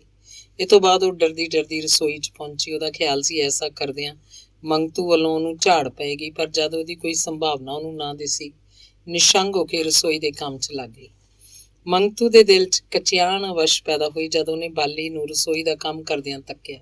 ਇੱਕ ਅੱਧ ਵਾਰੀ ਉਹਦੇ ਅੰਦਰ ਉਕਸਾਹਟ ਪੈਦਾ ਹੋਈ ਕਿ ਬਾਲੀ ਨੂੰ ਰਸੋਈ 'ਚੋਂ ਨਿਕਲ ਜਾਣ ਲਈ ਕਹੇ, ਪਰ ਕੁਝ ਨਹੀਂ ਕਰ ਸਕਿਆ। ਦਿਨ ਬੀਤ ਗਿਆ, ਰਾਤ ਪਈ। ਮੰਗਤੂ ਦੀ ਪਰੇਸ਼ਾਨੀ 'ਚ ਕਮੀ ਨਹੀਂ ਹੋਈ। ਬਾਲੀ ਦੇ ਸਬੰਧ 'ਚ ਬਰਾਬਰ ਉਹਦਾ ਦਿਮਾਗ ਘੁੰਮਣ ਘੇਰੀਆਂ 'ਚ ਵਸਿਆ ਰਿਹਾ। ਸ਼ਾਮੀ ਸਿਨੇਮਾ ਘਰ ਅੱਗੇ ਆਪਣੇ ਕੰਮ 'ਚ ਰੁੱਝਾ ਹੋਇਆ ਵੀ ਉਹ ਬਾਲੀ ਬਾਰੇ ਸੋਚਦਾ ਰਿਹਾ। ਰਾਤ ਦੇ 1:30-2 ਵਜੇ ਜਦੋਂ ਕੰਮ ਤੋਂ ਵਿਹਲਾ ਹੋ ਕੇ ਘਰ ਮੁੜਿਆ ਤਾਂ ਉਹਨੇ ਬਾਲੀ ਨੂੰ ਰਸੋਈ 'ਚ ਊਂਘਦਿਆਂ ਤੱਕਿਆ। ਚੁੱਲ੍ਹੇ 'ਚ ਅੱਗ ਟਿਮਕ ਰਹੀ ਸੀ ਤੇ ਆਟੇ ਦੀ ਛੋਟੀ ਜਿਹੀ ਤੌਣ ਜਿਉਂ ਦੀ ਤਿਉਂ ਪਈ ਸੀ। ਉਹ ਮੰਗਤੂ ਪਾਸੋਂ ਇਹ ਦ੍ਰਿਸ਼ ਵੇਖਿਆ ਨਹੀਂ ਗਿਆ, ਜਾਂ ਸਮਝੋ ਵੇਖ ਕੇ ਜਰਿਆ ਨਹੀਂ ਗਿਆ। ਉਹਦੀ ਨਫ਼ਰਤ 'ਚ ਹੋਰ ਵਾਧਾ ਹੋ ਗਿਆ ਕਿ ਸੱਚਮੁੱਚ ਦੇ ਪਤਨੀ ਪਣੇ ਦਾ ਸਾਂਗ ਭਰਨ ਲਈ ਇਸ ਵੇਲੇ ਤੱਕ ਭੁੱਖਣ ਭਾਣੀ ਆਂਦਰਾਂ ਸੁਕਾ ਰਹੀ ਹੈ। ਉਹਦਾ ਦਿਲ ਕੀਤਾ ਬਾਲੀ ਨੂੰ ਬਾਹੋਂ ਫੜ ਕੇ ਬਾਹਰ ਪਟਕ ਦੇ। ਯਹਾਂ ਕਿਆ ਕਰ ਰਹੀ ਹੈ? ਇੱਕ ਕੜਾਕੇ ਦੀ ਆਵਾਜ਼ ਨੇ ਬਾਲੀ ਨੂੰ ਡਰਾਤਾ।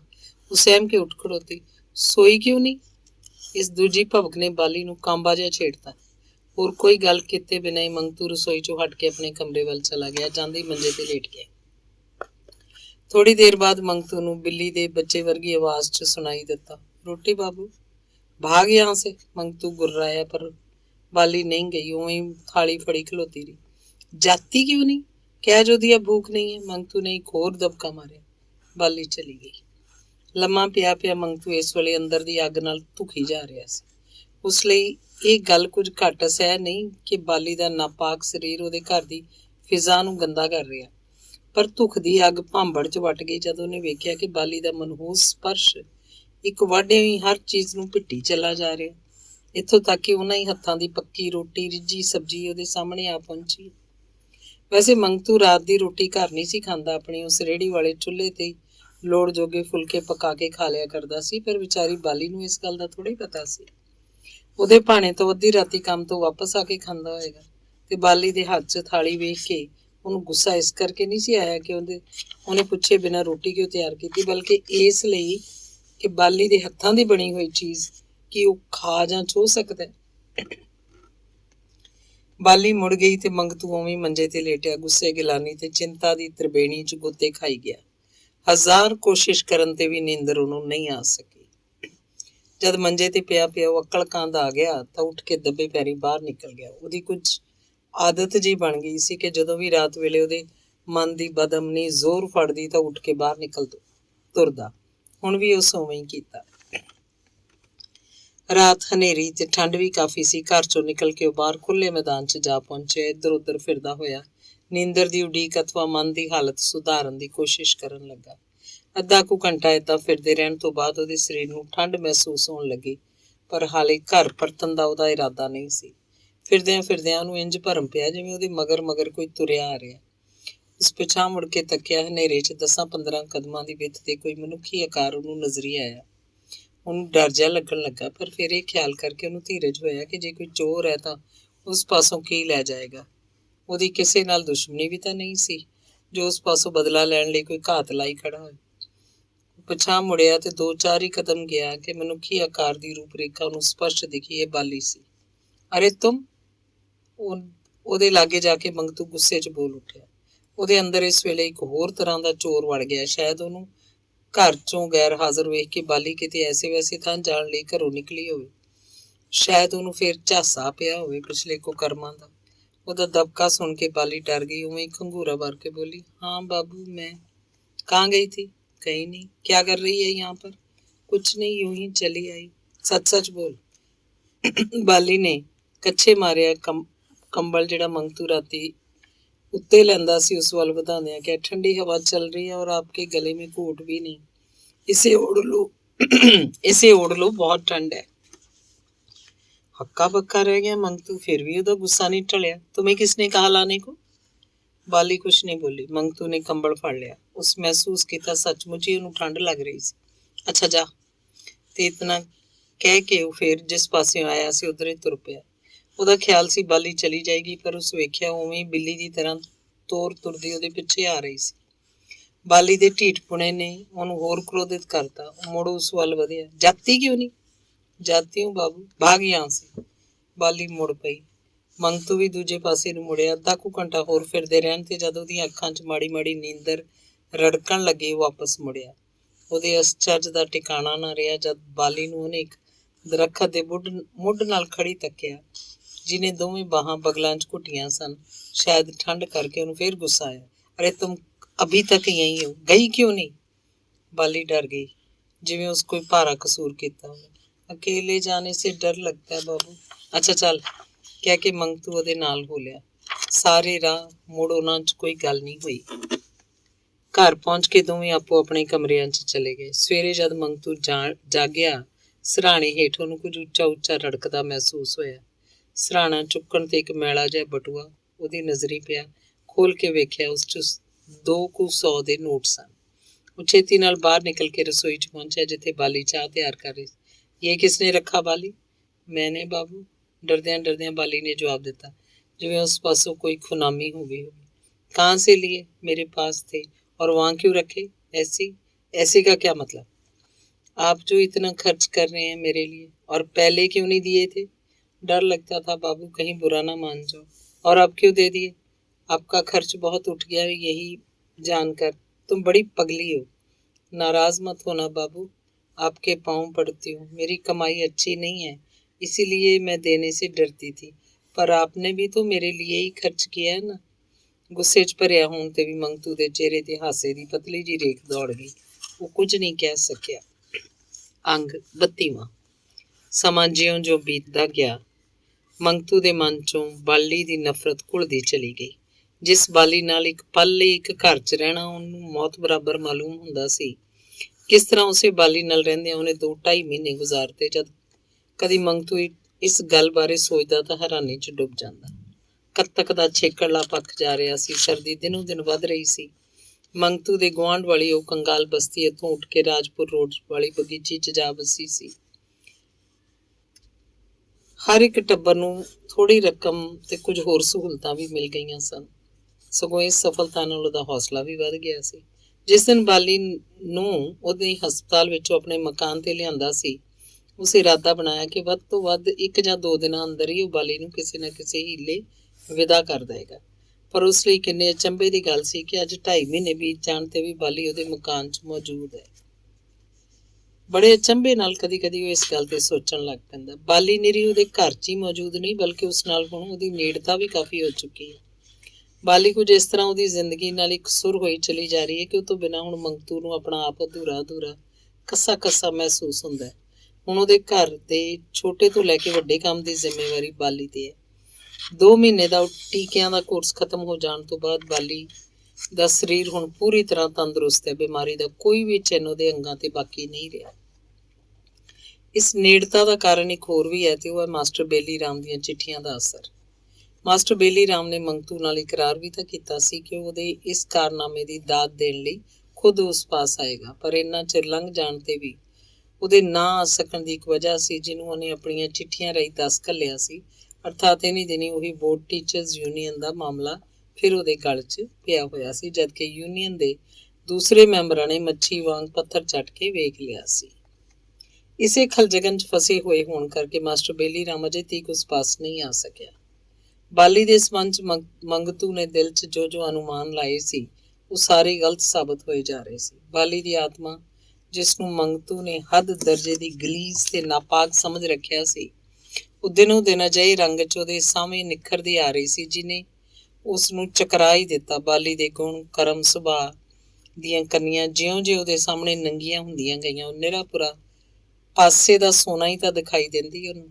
ਉਹਦੇ 1000 ਦੁਰਕਾਰਨ ਤੇ ਵੀ ਬਾਲੀ ਦੇ ਚਿਹਰੇ ਤੇ ਕਦੀ ਸ਼ਿਕਵੇ ਜਾਂ ਰੰਜ ਦੀ ਰੇਖ ਉਹਨੂੰ ਦਿਖਾਈ ਨਹੀਂ ਦਿੰਦੀ, ਜਿਵੇਂ ਮੰਗਤੂ ਦੀ ਹਰ ਇੱਕ ਫਟਕਾਰ ਨੂੰ ਬਾਲੀ ਕਿਸੇ ਦੇਵਤਾ ਦਾ ਵਰਦਾਨ ਸਮਝ ਕੇ ਕਬੂਲਦੀ ਜਾ ਰਹੀ ਹੋਵੇ। ਬਾਲੀ ਨਾ ਕੇਵਲ ਸਿਹਤ ਦੇ ਲਿਹਾਜ਼ ਨਾਲ ਹੀ ਦਿਨੋਂ ਦਿਨ ਵਿਕਾਸ ਕਰਦੀ ਜਾ ਰਹੀ ਸੀ, ਬਲਕਿ ਮਾਨਸਿਕ ਤੌਰ ਤੇ ਵੀ। ਮੰਗਤੂ ਨੂੰ ਜਾਪਦਾ ਜਿਵੇਂ ਉਹਦੀ ਹਰ ਖਾਬ, ਹਰ ਜਜ਼ਬਾ, ਹਰ ਛੋਟੀ ਖਾਹਿਸ਼ ਬਾਲੀ ਨਾਲ ਇੱਕ ਸੁਰ ਹੋਈ ਹੈ। ਬਾਲੀ ਬਹੁਤੀ ਪੜ੍ਹੀ ਲਿਖੀ ਨਹੀਂ, ਪਰ ਉਹਦੀ ਵਿਦਿਆ ਦਾ ਮਿਆਰ ਮੰਗਤੂ ਜਿੰਨਾ ਵਸ਼ ਹੈ ਤੇ ਇਸ ਥੋੜ੍ਹੀ ਬਹੁਤ ਘਾਟ ਨੂੰ ਪੂਰਾ ਕਰਨ ਲਈ ਉਹਨੇ ਮੰਗਤੂ ਦੀ ਸ਼ਾਗਿਰਦੀ ਅਖਤਿਆਰ ਕਰ ਲਈ ਹੈ। ਉਸ ਪਾਸੋਂ ਨਿਰਾ ਪੜ੍ਹਦੀ ਨਹੀਂ, ਗੁੜਦੀ ਵੀ ਹੈ। ਜ਼ਿੰਦਗੀ ਬਾਰੇ, ਸਮਾਜ ਬਾਰੇ, ਆਰਥਿਕ ਨਿਯਮਾਂ ਬਾਰੇ ਜਿੰਨੀ ਕੁ ਮੰਗਤੂ ਨੂੰ ਜਾਣਕਾਰੀ ਸੀ, ਇਸ ਥੋੜ੍ਹੇ ਜਿਹੇ ਸਮੇਂ 'ਚ ਬਾਲੀ ਨੇ ਆਪਣੇ ਹਿਰਦੇ 'ਚ ਸਮੇਟ ਲਈ ਹੈ।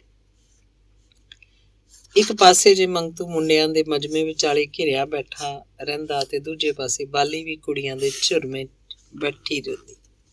ਕਾਸ਼ ਕਦੀ ਮੇਰਾ ਗੁਰਦੇਵ ਆ ਕੇ ਸਾਡੀਆਂ ਕਲਾਸਾਂ ਨੂੰ ਵੇਖੇ। ਇਹ ਖਾਹਿਸ਼ ਨਿੱਜੀ ਮੰਗਤੂ ਦੇ ਦਿਲ 'ਚ ਹੀ ਨਹੀਂ ਮਚਲਦੀ, ਬਾਲੀ ਨੂੰ ਵੀ ਤੜਫਣੀ ਲਾਈ ਰੱਖਦੀ ਹੈ। ਜਦਕਿ ਮੰਗਤੂ ਪਾਸੋਂ ਗੁਰਦੇਵ ਬਾਰੇ ਗੱਲਾਂ ਸੁਣ ਸੁਣ ਕੇ ਉਸ ਅਣਵੇਖੇ ਆਦਮੀ ਨੂੰ ਵੇਖਣ ਦੀ ਤੀਬਰਤਾ ਉਸ 'ਚ ਦਿਨੋਂ ਦਿਨ ਵੱਧਦੀ ਚਲੀ ਗਈ। ਰੈਸਟ ਕੈਂਪ ਦੀ ਬਸਤੀ ਨੂੰ ਜਿੱਥੇ ਪਹਿਲਾਂ ਇੱਕ ਹੀਰੋ ਲੱਭਾ ਸੀ, ਉੱਥੇ ਇੱਕ ਹੀਰੋਇਨ ਵੀ ਉਹਨਾਂ ਨੂੰ ਪ੍ਰਾਪਤ ਹੋ ਗਈ। ਬਾਲੀ ਘਰ ਦਾ ਸਾਰਾ ਕੰਮਕਾਰ ਕਰਦੀ ਹੈ। ਬਾਲੀ ਆਪਣੇ ਲਾਗ ਪਾਸ ਦੀਆਂ ਜਨਾਨੀਆਂ 'ਚ ਸਤਿਕਾਰੀ ਜਾਂਦੀ ਹੈ। ਬਾਲੀ ਦੀ ਪਤੀ ਭਗਤੀ, ਕਿਉਂਕਿ ਬਸਤੀ 'ਚੋਂ ਮੰਗਤੂ ਦੀ ਪਤਨੀ ਸਮਝੀ ਜਾਂਦੀ ਹੈ, ਇੱਕ ਨਮੂਨਾ ਖਿਆਲ ਕੀਤੀ ਜਾਂਦੀ ਹੈ। ਮੰਗਤੂ ਅਜੇ ਤੱਕ ਉਸ ਨਾਲ ਖੁੱਲ੍ਹ ਕੇ ਬੋਲਦਾ ਚੱਲਦਾ ਨਹੀਂ, ਨਾ ਹੀ ਬਾਲੀ ਦੇ ਸਾਹਮਣੇ ਉਹਦੇ ਬੁੱਲ੍ਹਾਂ ਤੇ ਕਦੀ ਮੁਸਕਰਾਹਟ ਆਈ ਹੈ। ਸਗੋਂ ਇਸ ਤੋਂ ਉਲਟ ਹੁਣ ਵੀ ਮੰਗਤੂ ਉਹਨੂੰ ਝਾੜ ਫਟਕਾਰ ਕਰਦਾ ਹੀ ਰਹਿੰਦਾ ਹੈ, ਪਰ ਬਾਲੀ ਨੇ ਇਸ ਪਾਸੇ ਕਦੀ ਧਿਆਨ ਨਹੀਂ ਦਿੱਤਾ। ਇੱਕ ਅਨਿੰਨ ਭਗਤ ਵਾਂਗ ਉਹ ਹਰ ਵੇਲੇ ਮੰਗਤੂ ਦੀ ਸੇਵਾ ਤੇ ਆਗਿਆ ਪਾਲਣ 'ਚ ਲੱਗੀ ਰਹਿੰਦੀ ਹੈ। ਮੰਗਤੂ ਨੂੰ ਸੰਤੁਸ਼ਟ ਕਰਨ ਦਾ ਕੋਈ ਮੌਕਾ ਹੱਥੋਂ ਨਹੀਂ ਜਾਣ ਦਿੰਦੀ। ਕਿਸੇ ਵੇਲੇ ਮੰਗਤੂ ਦੇ ਕੱਪੜੇ ਧੋਤੇ ਗਏ, ਕਿਹੜੇ ਵੇਲੇ ਖਾਣਾ ਤਿਆਰ ਹੋਇਆ, ਕਦੋਂ ਬਿਸਤਰਾ ਵਿੱਚ ਗਿਆ, ਕਿਸ ਵੇਲੇ ਉਹਦੇ ਕਮਰੇ ਦੀ ਸਫਾਈ ਹੋ ਗਈ, ਮੰਗਤੂ ਨੂੰ ਕੋਈ ਪਤਾ ਨਹੀਂ। ਜਦੋਂ ਵੀ ਹੁੰਦਾ ਉਹ ਬਾਲੀ ਨੂੰ ਹੁਕਮ ਦੀ ਉਡੀਕ 'ਚ ਤਤਪਰ ਵੇਖਦਾ। ਰਾਤੀ 1-2 ਵਜੇ ਜਦੋਂ ਕੰਮ ਤੋਂ ਵਿਹਲਾ ਹੋ ਕੇ ਆਉਂਦਾ, ਬਾਲੀ ਰਸੋਈ 'ਚ ਹੁੰਦੀ। ਇੱਕ ਦਿਨ ਜਦ ਦੁਪਹਿਰੇ ਮੰਗਤੂ ਕੰਮ ਤੇ ਜਾਣ ਲੱਗਾ, ਬਾਲੀ ਨੇ ਉਹਨੂੰ ਰੋਕਦਿਆਂ ਕਿਹਾ, ਇੱਕ ਬਾਤ ਕਰਨੀ ਹੈ ਬਾਬੂ। ਉਹ ਅਜੇ ਤੱਕ ਉਹਨੂੰ ਬਾਬੂ ਕਹਿ ਕੇ ਹੀ ਸੰਬੋਧਨ ਕਰਦੀ ਸੀ ਜਦੋਂ ਕੋਈ ਗੁਆਂਢੀ ਲਾਗੇ ਨਾ ਹੋਵੇ।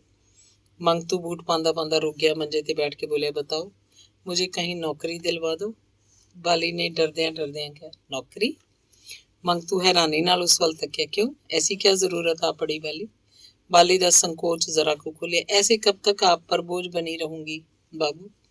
तो तुम जाना चाहती हो? मंगतू ने थोड़ा जिहा मुस्कुरा के पूछा। ये मुस्कुराहट शायद कदी कदाई बाली के सामने ਉਹਦੇ चेहरे ते आउंदी सी। जाना तो होगा ही, बाली ने जवाब दिता। और ये पड़ोसी लोग क्या सोचेंगे जो तुम्हें मेरी औरत समझते हैं? ये कहेंगे ना कि मंगतू राम की औरत भाग गई। बाली ने जवाब नहीं दिता, खाली खाली अखां नाल इधर उधर ताके उन्हें सिर नीवा कर लिया। अच्छा बाली, मंगतू ने होर गल टोरी, मैं भी कुछ पूछना चाहता हूँ तुमसे, आज बताओगी? पूछिए। तुम्हारा इरादा फिर तो वही काम करने का नहीं है? कौन काम बाबू? वही होटल वाला। बाली एक बारी फिर उवें खाली नजरां नाल इधर उधर तकी ते फिर ਉਹਦਾ ਸਿਰ ਝੁਕ ਗਿਆ। ਮੰਗਤੂ ਚੁੱਪਚਾਪ ਬੈਠਾ ਰਿਹਾ। ਫਿਰ ਉਹਨੇ ਬਾਲੀ ਦੀ ਠੋਡੀ ਚੁੱਕ ਕੇ ਜਦ ਉਹਦਾ ਮੂੰਹ ਉੱਚਾ ਕੀਤਾ ਤੇ ਬਾਲੀ ਰੋ ਰਹੀ ਸੀ। ਪਹਿਲੇ ਦਿਨ ਤੋਂ ਬਾਅਦ ਅੱਜ ਪਹਿਲੀ ਵਾਰ ਮੰਗਤੂ ਨੇ हथ ने बाली का स्पर्श किया। क्यों रोती है बाली? ऐसे बाबू, मैंने तुम्हारे दिल पर चोट लगाई? नहीं, माफ कर दो बाली। बाली रोई गई। मत रो बाली, तुम्हें मेरी कसम। बाली ने अखां पूंझ लिया। एक बात पूछूं बाबू? पूछ। आपने मेरी खातिर इतना झमेला क्यों उठाया? वैसे ही। पर बाबू, ये तो बड़ी हैरानी की बात है, जिसे आप इतनी नफरत करते हैं उस पर इतनी दया भी दिखाते हैं। ठीक कहती हो बाली, मैं तुम्हें नफरत करता था और अब नहीं करते। नहीं, सच कहते हो? हाँ। क्या अब मैं आपको अच्छी लगती हूँ? ऐसी बुरी भी तो नहीं लगती, मगर क्या? कुछ नहीं। यही सोचते होगे कि एक बाजारी औरत है तभी तो इतनी नफरत करते हो ना, और नफरत तो करनी चाहिए आपको। बोलदी बाली दा रोना एक बारी फिर बेकाबू हो उठिया। ਦੋਵਾਂ ਹੋਠਾਂ ਨੂੰ ਦੰਦਾਂ ਹੇਠ ਨੱਪ ਕੇ ਉਸ ਪੂਰੀ ਕੋਸ਼ਿਸ਼ ਕੀਤੀ ਤੇ ਨਿਕਲ ਚੱਲੀਆਂ ਭੁੱਬਾਂ ਨੂੰ ਰੋਕ ਲਵੀ, ਪਰ ਨਹੀਂ ਰੋਕ ਸਕੀ। मंगतू ने ਉਹਦੇ ਹੱਥ ਨੂੰ ਹੱਥ ਫੜ ਲਿਆ। बाली, अच्छा बता, कब जाना चाहती है यहाँ से? जब कह दोगी। बाली ने उवें सिसकदियां जवाब दिता। मेरे कहने से जाओगी? बाली ने हाँ सिर हिलाया। और मेरे कहने से रुक भी जाओगी? बाली अखां फैला के तकी गई। बताओ। रोकेंगे तो यहीं पर पड़ी रहूंगी। पड़ी क्यों रहोगी? मंगतू ने ऐतकी पूरी दृढ़ता च किया, नहीं, तुम इस घर की मालकन बनकर रहोगी। बाली ਦੀਆਂ ਅੱਖਾਂ ਹੋਰ फैल गईं, बितर बितर तक रही सी मंगतू के चेहरे वाल। समझी नहीं? मैं तुमसे शादी करूंगा बाली। बाली तरबक पई। क्या कहा? शादी? बाली ने अपनी हिक ते उंगल रख के सवाल किया, मुझसे? हाँ हाँ तुमसे, क्या तुम नहीं चाहती? नहीं बाबू नहीं। क्यों? कैसी बातें करते हैं आप? जिसने मुझे प्राण दिए हैं मैं उसका जन्म बिगाड़ूंगी? पगली, मंगतू हंसया। तुमसे शादी करने से मेरा जन्म बिगड़ेगा नहीं बल्कि सवर जाएगा। बाली ने हौका भरा, आप जानते नहीं मैं कौन हूँ? कौन? एक बाजारी औरत। वो तो पहले थी, अब तो नहीं हूँ। छोड़ो भी बाबू इन बातों को। एक घड़ी भर के करने से जो कर्म 7 कुलों के को नरक में ले जाता है, वही कर्म मैं बरसों से करती रही हूँ। ऐसी पापन को ऐसी। ते फिर बाली फिस पई। पगली कहीं की। मंगतू ने ਉਹਦਾ सिर अपने मोढे नाल ला लिया। ऐसा छोटा दिल नहीं किया करते। तुमने गणिका की कथा नहीं सुनी? बहुत दफे सुनी है। बाली ने अपने आप को संभालिया। जिसके तोते का राम नाम जपा कर तार दिया था उसे। और तुम्हारे पास भी तो एक तोता है ना? कौन सा? ये। मंगतू ने अपनी हिक ते उंगल रख के कहा, मैं तुम्हें राम राम का पाठ पढ़ाऊंगा। बाली ਦੀਆਂ ਰੋਂਦੀਆਂ ਅੱਖਾਂ ਚੋਂ ਹਾਸਾ ਨਿਕਲ ਗਿਆ। ਕੁਝ ਦਿਨ ਵੀ ਲੰਘ ਗਏ। ਬਾਲੀ ਦੀ ਤਪੱਸਿਆ ਵੇਖ ਕੇ ਕਈ ਵਾਰੀ ਤਾਂ ਮੰਗਤੂ ਦੀ ਹੈਰਾਨੀ ਓੜਕ ਬੰਨੇ ਟੱਪ ਜਾਂਦੀ, ਜਦ ਬਾਲੀ ਉਹਨੂੰ ਦਿਨ ਰਾਤ ਇੱਕੋ ਲਗਨ 'ਚ ਨਜ਼ਰ ਆਉਂਦੀ, ਬਸ ਸੇਵਾ ਦੇ ਨਸ਼ੇ 'ਚ ਸਰਾਬੋਰ। ਜਿਵੇਂ ਬਾਲੀ ਦਾ ਅਸਤਿਤਵ ਵੀ ਮੰਗਤੂ ਦੀ ਸੇਵਾ ਲਈ ਹੋਵੇ। ਬਾਲੀ ਪ੍ਰਸ਼ੰਸਾ ਨਹੀਂ ਚਾਹੁੰਦੀ, ਸੇਵਾ ਦੇ ਬਦਲੇ 'ਚ ਕੁਝ ਮੰਗਦੀ ਨਹੀਂ। ਨਾ ਹੀ ਉਹਨੂੰ ਇਸ ਗੱਲ ਦੀ ਚਾਹ ਹੈ ਕਿ ਉਹਨੂੰ ਸਤਕਾਰਿਆ ਪਿਆਰਿਆ ਜਾਏ। ਇੱਕ ਤਪਸਵਣੀ ਵਾਂਗ ਉਹ ਹਰ ਵੇਲੇ ਬਸ ਆਪਣੀ ਤਪੱਸਿਆ 'ਚ ਲਿਵ ਜੋੜੀ ਰੱਖਦੀ ਹੈ। ਮੰਗਤੂ ਦਾ ਉਹ ਤੁੱਛ ਜਿਹਾ ਘਰ, ਜਿਸ 'ਚ ਕਿਸੇ ਦੀ ਦਿਲਚਸਪੀ ਲਈ ਕੁਝ ਨਹੀਂ ਸੀ, ਹੁਣ ਝਮ ਕਰਨ ਲੱਗ ਪਿਆ। ਮੰਗਤੂ ਦੇ ਕੱਪੜੇ ਜਿਹੜੇ ਹਫ਼ਤਿਆਂ ਬੱਧੀਆਂ ਨੂੰ ਧੋਤੇ ਹੀ ਉਹਦੇ ਸਰੀਰ ਨਾਲ ਲਿਪਟੇ ਰਹਿੰਦੇ ਸੀ, ਹੁਣ ਕੀ ਮਜਾਲ ਹੈ ਜੋ ਉਹਨਾਂ ਨੂੰ ਵੱਟ ਵੀ ਪੈਣ ਦਿੱਤਾ ਜਾਏ। ਮੈਲੇ ਹੋਣ ਦੀ ਗੱਲ ਤਾਂ ਦੂਰ ਰਹੀ, ਬਾਲੀ ਇੰਨਾ ਪਰਿਸ਼ਰਮ ਕਰਦੀ ਹੋਈ ਵੀ ਕਦੀ ਉਸ ਵੱਲ ਉੱਚੀ ਅੱਖ ਕਰਕੇ ਨਹੀਂ ਤੱਕਦੀ। ਉਹਦੀ ਹੋਂਦ ਲਈ ਆਪਣੀ ਹੋਂਦ ਨੂੰ ਮਿਟਾ ਰਹੀ ਹੈ। ਉਹ ਸਭ ਕੁਝ ਕਰਦੀ ਹੋਈ ਮੰਗਤੂ ਦਾ ਨਿੱਕੇ ਤੋਂ ਨਿੱਕਾ ਕੰਮ ਕਰਦੀ ਹੋਈ ਵੀ ਇੱਕ ਤਰ੍ਹਾਂ ਨਾਲ ਉਸ ਤੋਂ 100 ਕੋਹਾਂ ਦੂਰ ਹੈ। ਉਹਦਾ ਜੇ ਮਤਲਬ ਹੈ ਤੇ ਕੰਮ ਨਾਲ, ਸੇਵਾ ਨਾਲ ਕੰਮ ਕਰਦੀ ਹੈ, ਕਰਕੇ ਹਟ ਜਾਂਦੀ ਹੈ। ਮੰਗਤੂ ਜੇ ਉਹਨੂੰ ਆਪਣੇ ਕੋਲ ਸੱਦਣ ਦੀ ਕਦੀ ਕੋਸ਼ਿਸ਼ ਵੀ ਕਰਦਾ ਹੈ, ਕਿਸੇ ਨਾ ਕਿਸੇ ਬਹਾਨੇ ਕੰਨੀ ਕਤਰਾ ਜਾਂਦੀ ਹੈ। ਇਸੇ ਦਾ ਫਲ ਰੂਪ ਇੱਧਰ ਕੁਝ ਚਿਰ ਤੋਂ ਮੰਗਤੂ ਦੇ ਖੁਸ਼ਕ ਤੇ ਖੁਰਦਰੇ ਜੀਵਨ 'ਚ ਇੱਕ ਨਵਾਂ ਤੇ ਅਣਸਮਝਿਆ ਕੋਈ ਰਸ ਜਾਂ ਉਨਮਾਦ ਜਿਹਾ ਪ੍ਰਵੇਸ਼ ਕਰੀ ਜਾ ਰਿਹਾ। ਜਿੰਨੀ ਵਾਰੀ ਉਹ ਬਾਲੀ ਉੱਤੇ ਉਹਦੀ ਨਜ਼ਰ ਪੈਂਦੀ ਹੈ, ਉਹਦੀ ਰੂਹ ਰਸ ਵਿਭੋਰ ਹੋ ਕੇ ਕਿਸੇ ਹਲੋਰੇ ਜਿਹੇ 'ਚ ਆ ਜਾਂਦੀ ਹੈ।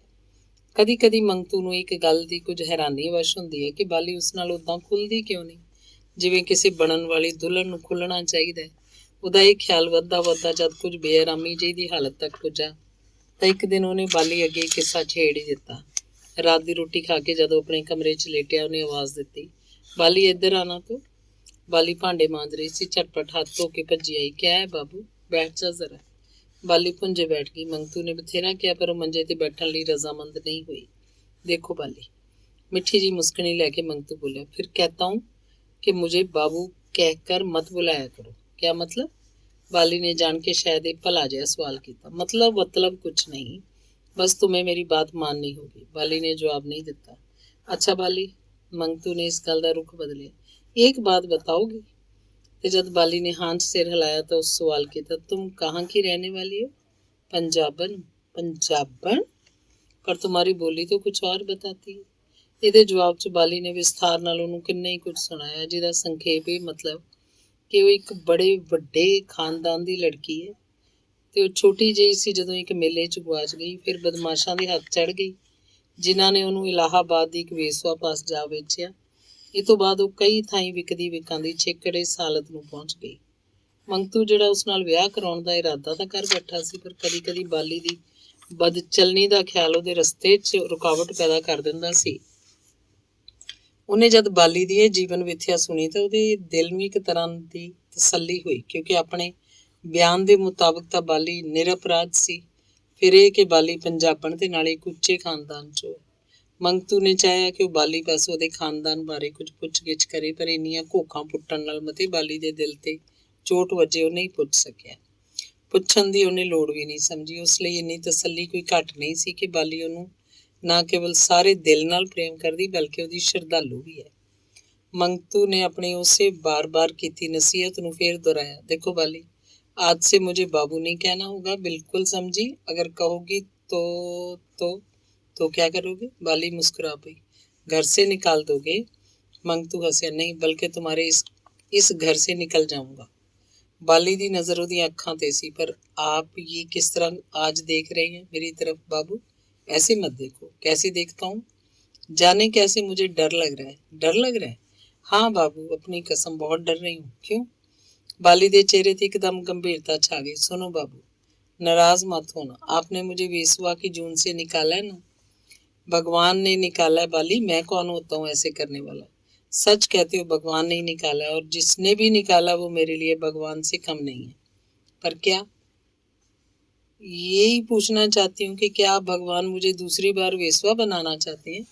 इसका मतलब मुझसे मत पूछो बाबू, अपनी आंखों से पूछो। और एक बात कह देती हूँ, चाहे कुछ भी हो जाए, बाली अब दूसरी दफे वेसवा बनने की नहीं।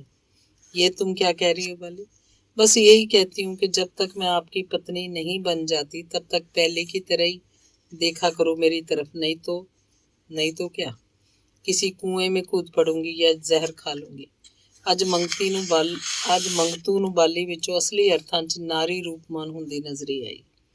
ਉਹ ਜਦੋਂ ਆਪਣੇ ਅੰਦਰ ਝਾਤੀ ਮਾਰ ਕੇ ਤੱਕਿਆ ਤੇ ਉਹਨੂੰ ਅਨੁਭਵ ਹੋਇਆ ਜਿਵੇਂ ਸੱਚਮੁੱਚ ਉਹ ਬਾਲੀ ਨੂੰ ਦੁਬਾਰਾ ਵੇਸਵਾ ਬਣਾਉਣ ਤੇ ਤੁਲਿਆ ਸੀ। ਬਾਲੀ ਨੂੰ ਹੀ ਨਿਰਾ ਨਹੀਂ, ਆਪਣੇ ਆਪ ਨੂੰ ਵੀ ਜਿਵੇਂ ਪਤਨ ਦੀ ਖਾਈ ਵੱਲ ਧੱਕੀ ਲਿਜਾ ਰਿਹਾ ਸੀ। ਬਾਲੀ ਨੇ ਜਿਵੇਂ ਉਹਦੇ ਮੂੰਹ ਤੇ ਇੱਕ ਥੱਪੜ ਮਾਰ ਕੇ ਉਹਨੂੰ ਖਬਰਦਾਰ ਕਰਤਾ। ਉਹਦੀਆਂ ਅੱਖਾਂ ਜਿਹੜੀਆਂ ਹੁਣੇ ਵਾਸ਼ਨਾ ਦੀ ਮੈਲ ਨਾਲ ਗੰਧਲੀਆਂ ਸੀ, ਬਾਲੀ ਦੇ ਵਾਕਾਂ ਦੇ ਅਸਰ ਨਾਲ ਇੱਕ ਵਾਰ ਫੇਰ ਪਵਿੱਤਰਤਾ ਦੇ ਰੰਗ 'ਚ ਚਮਕ ਉੱਠੀਆਂ। ਅੱਜ ਮੰਗਤੂ ਦੇ ਅੰਦਰ ਇੱਕ ਨਵਾਂ ਅਹਿਸਾਸ ਜਾਗਿਆ। ਮੈਂ ਅੱਜ ਤੀਕ ਜਿਹਨੂੰ ਇੱਕ ਜ਼ਲੀਲ ਜਿਹੀ ਚੀਜ਼ ਸਮਝੀ ਰੱਖਿਆ, ਕਿ ਉਹਦੇ ਅੰਦਰ ਅਜੇ ਤੱਕ ਆਪਣੀ ਇਸਤਰੀ ਸਨਮਾਨ ਦਾ ਇੰਨਾ ਅਹਿਸਾਸ ਮੌਜੂਦ ਹੈ। ਉਹਦਾ ਦਿਲ ਮੰਨਣੋਂ ਇਨਕਾਰੀ ਸੀ। ਬਾਲੀ ਵਰਗੀ ਪਵਿੱਤਰ ਰੂਹ ਕਦੀ ਵੇਸਵਾ ਜੀਵਨ ਗੁਜ਼ਾਰ ਚੁੱਕੀ ਹੈ। ਬਾਲੀ, ਉਹਦੀ ਆਵਾਜ਼ 'ਚ ਗਿੜਗਿੜਾਹਟ ਸੀ। ਮੁਝੇ ਮਾਫ ਕਰ ਦੋ, ਮੈਂ ਪਾਪੀ ਹੂੰ। ਉਹਨੇ ਆਪਣੇ ਹੱਥ ਉਹਦੇ ਪੈਰਾਂ ਵੱਲ ਵਧਾਏ। ਅਰੇ, ਬਾਲੀ ਨੇ ਉਹਦੇ ਹੱਥ ਫੜਦਿਆਂ ਪੁਕਾਰਿਆ, ਇਹ ਕਿਆ ਕਰਨੇ ਲਗੇ ਆਪ? ਮੁਝੇ ਮਾਫ ਕਰੋ ਬਾਲੀ, ਮੰਗਤੂ ਦੁਬਾਰਾ ਗਿੜਗਿੜਾਇਆ। ਉਹ बाली का हृदय गदगद हो उठा। आप तो मेरे भगवान है बाबू, ऐसी बात क्यों करते हो? पर जिसने नरक से मेरा उद्धार किया, फिर मैं ही उससे कैसे नरक में धकेल सकती हूँ? अपनी हैवानी बेसब्री उत्ते, अपने ढिले काबू उत्ते जिथे मंगतू ਨੂੰ ਹੱਦੋਂ ਵੱਧ ਅਫਸੋਸ ਹੋਇਆ, ਉੱਥੇ ਬਾਲੀ ਦੇ ਸਵੈ ਸੰਜਮ ਤੇ ਪਵਿੱਤਰਤਾ ਨੂੰ ਵੇਖ ਕੇ ਉਹ ਅਸ਼ਸ਼ ਕਰ ਉੱਠਿਆ। ਉਹਦੀ ਆਤਮਾ ਦਰਬ ਗਈ ਤੇ ਉਸ ਦਿਨ ਮੰਗਤੂ ਨੇ ਮਾਸਟਰ ਬੇਲੀ ਰਾਮ ਨੂੰ ਇੱਕ ਚਿੱਠੀ ਲਿਖੀ, ਜਿਸ 'ਚ ਉਸ ਪ੍ਰਗਟ ਤੌਰ ਤੇ ਲਿਖ ਦਿੱਤਾ ਕਿ ਬਾਲੀ ਨਾਲ ਸ਼ਾਦੀ ਕਰਾਉਣਾ ਚਾਹੁੰਦਾ ਹੈ ਤੇ ਇਹ ਕੰਮ ਹਰਿਦੁਆਰ 'ਚ ਹੀ ਹੋਣਾ ਚਾਹੀਦਾ, ਕਿਉਂਕਿ ਇੱਥੇ ਬਸਤੀ ਵਿੱਚ ਤਾਂ ਉਹ ਨਹੀਂ ਹੋ ਸਕਦਾ, ਜਦਕਿ ਪਹਿਲਾਂ ਤੋਂ ਸਾਰੇ ਉਹਨਾਂ ਦੋਹਾਂ ਨੂੰ ਪਤੀ ਪਤਨੀ ਸਮਝਦੇ ਨੇ। ਚਿੱਠੀ ਲਿਖਣ ਤੋਂ ਤੀਜੇ ਦਿਨ ਬਾਅਦ ਜਵਾਬ ਆ ਗਿਆ ਕਿ ਝਟਪਟ ਚਲੇ ਆਉਣ। ਵਿਆਹ ਦਾ ਪ੍ਰਬੰਧ ਉਸੇ ਮੰਦਰ 'ਚ ਕੀਤਾ ਜਾਏਗਾ ਜਿੱਥੇ ਕਲਾਸ ਲੱਗਦੀ ਹੈ। ਉਸੇ ਸ਼ਾਮੀ ਇਹ ਜੋੜਾ ਹਰਿਦੁਆਰ ਦੀ ਗੱਡੀ ਤੇ ਸਵਾਰ ਹੋਇਆ। ਧੰਨਵਾਦ।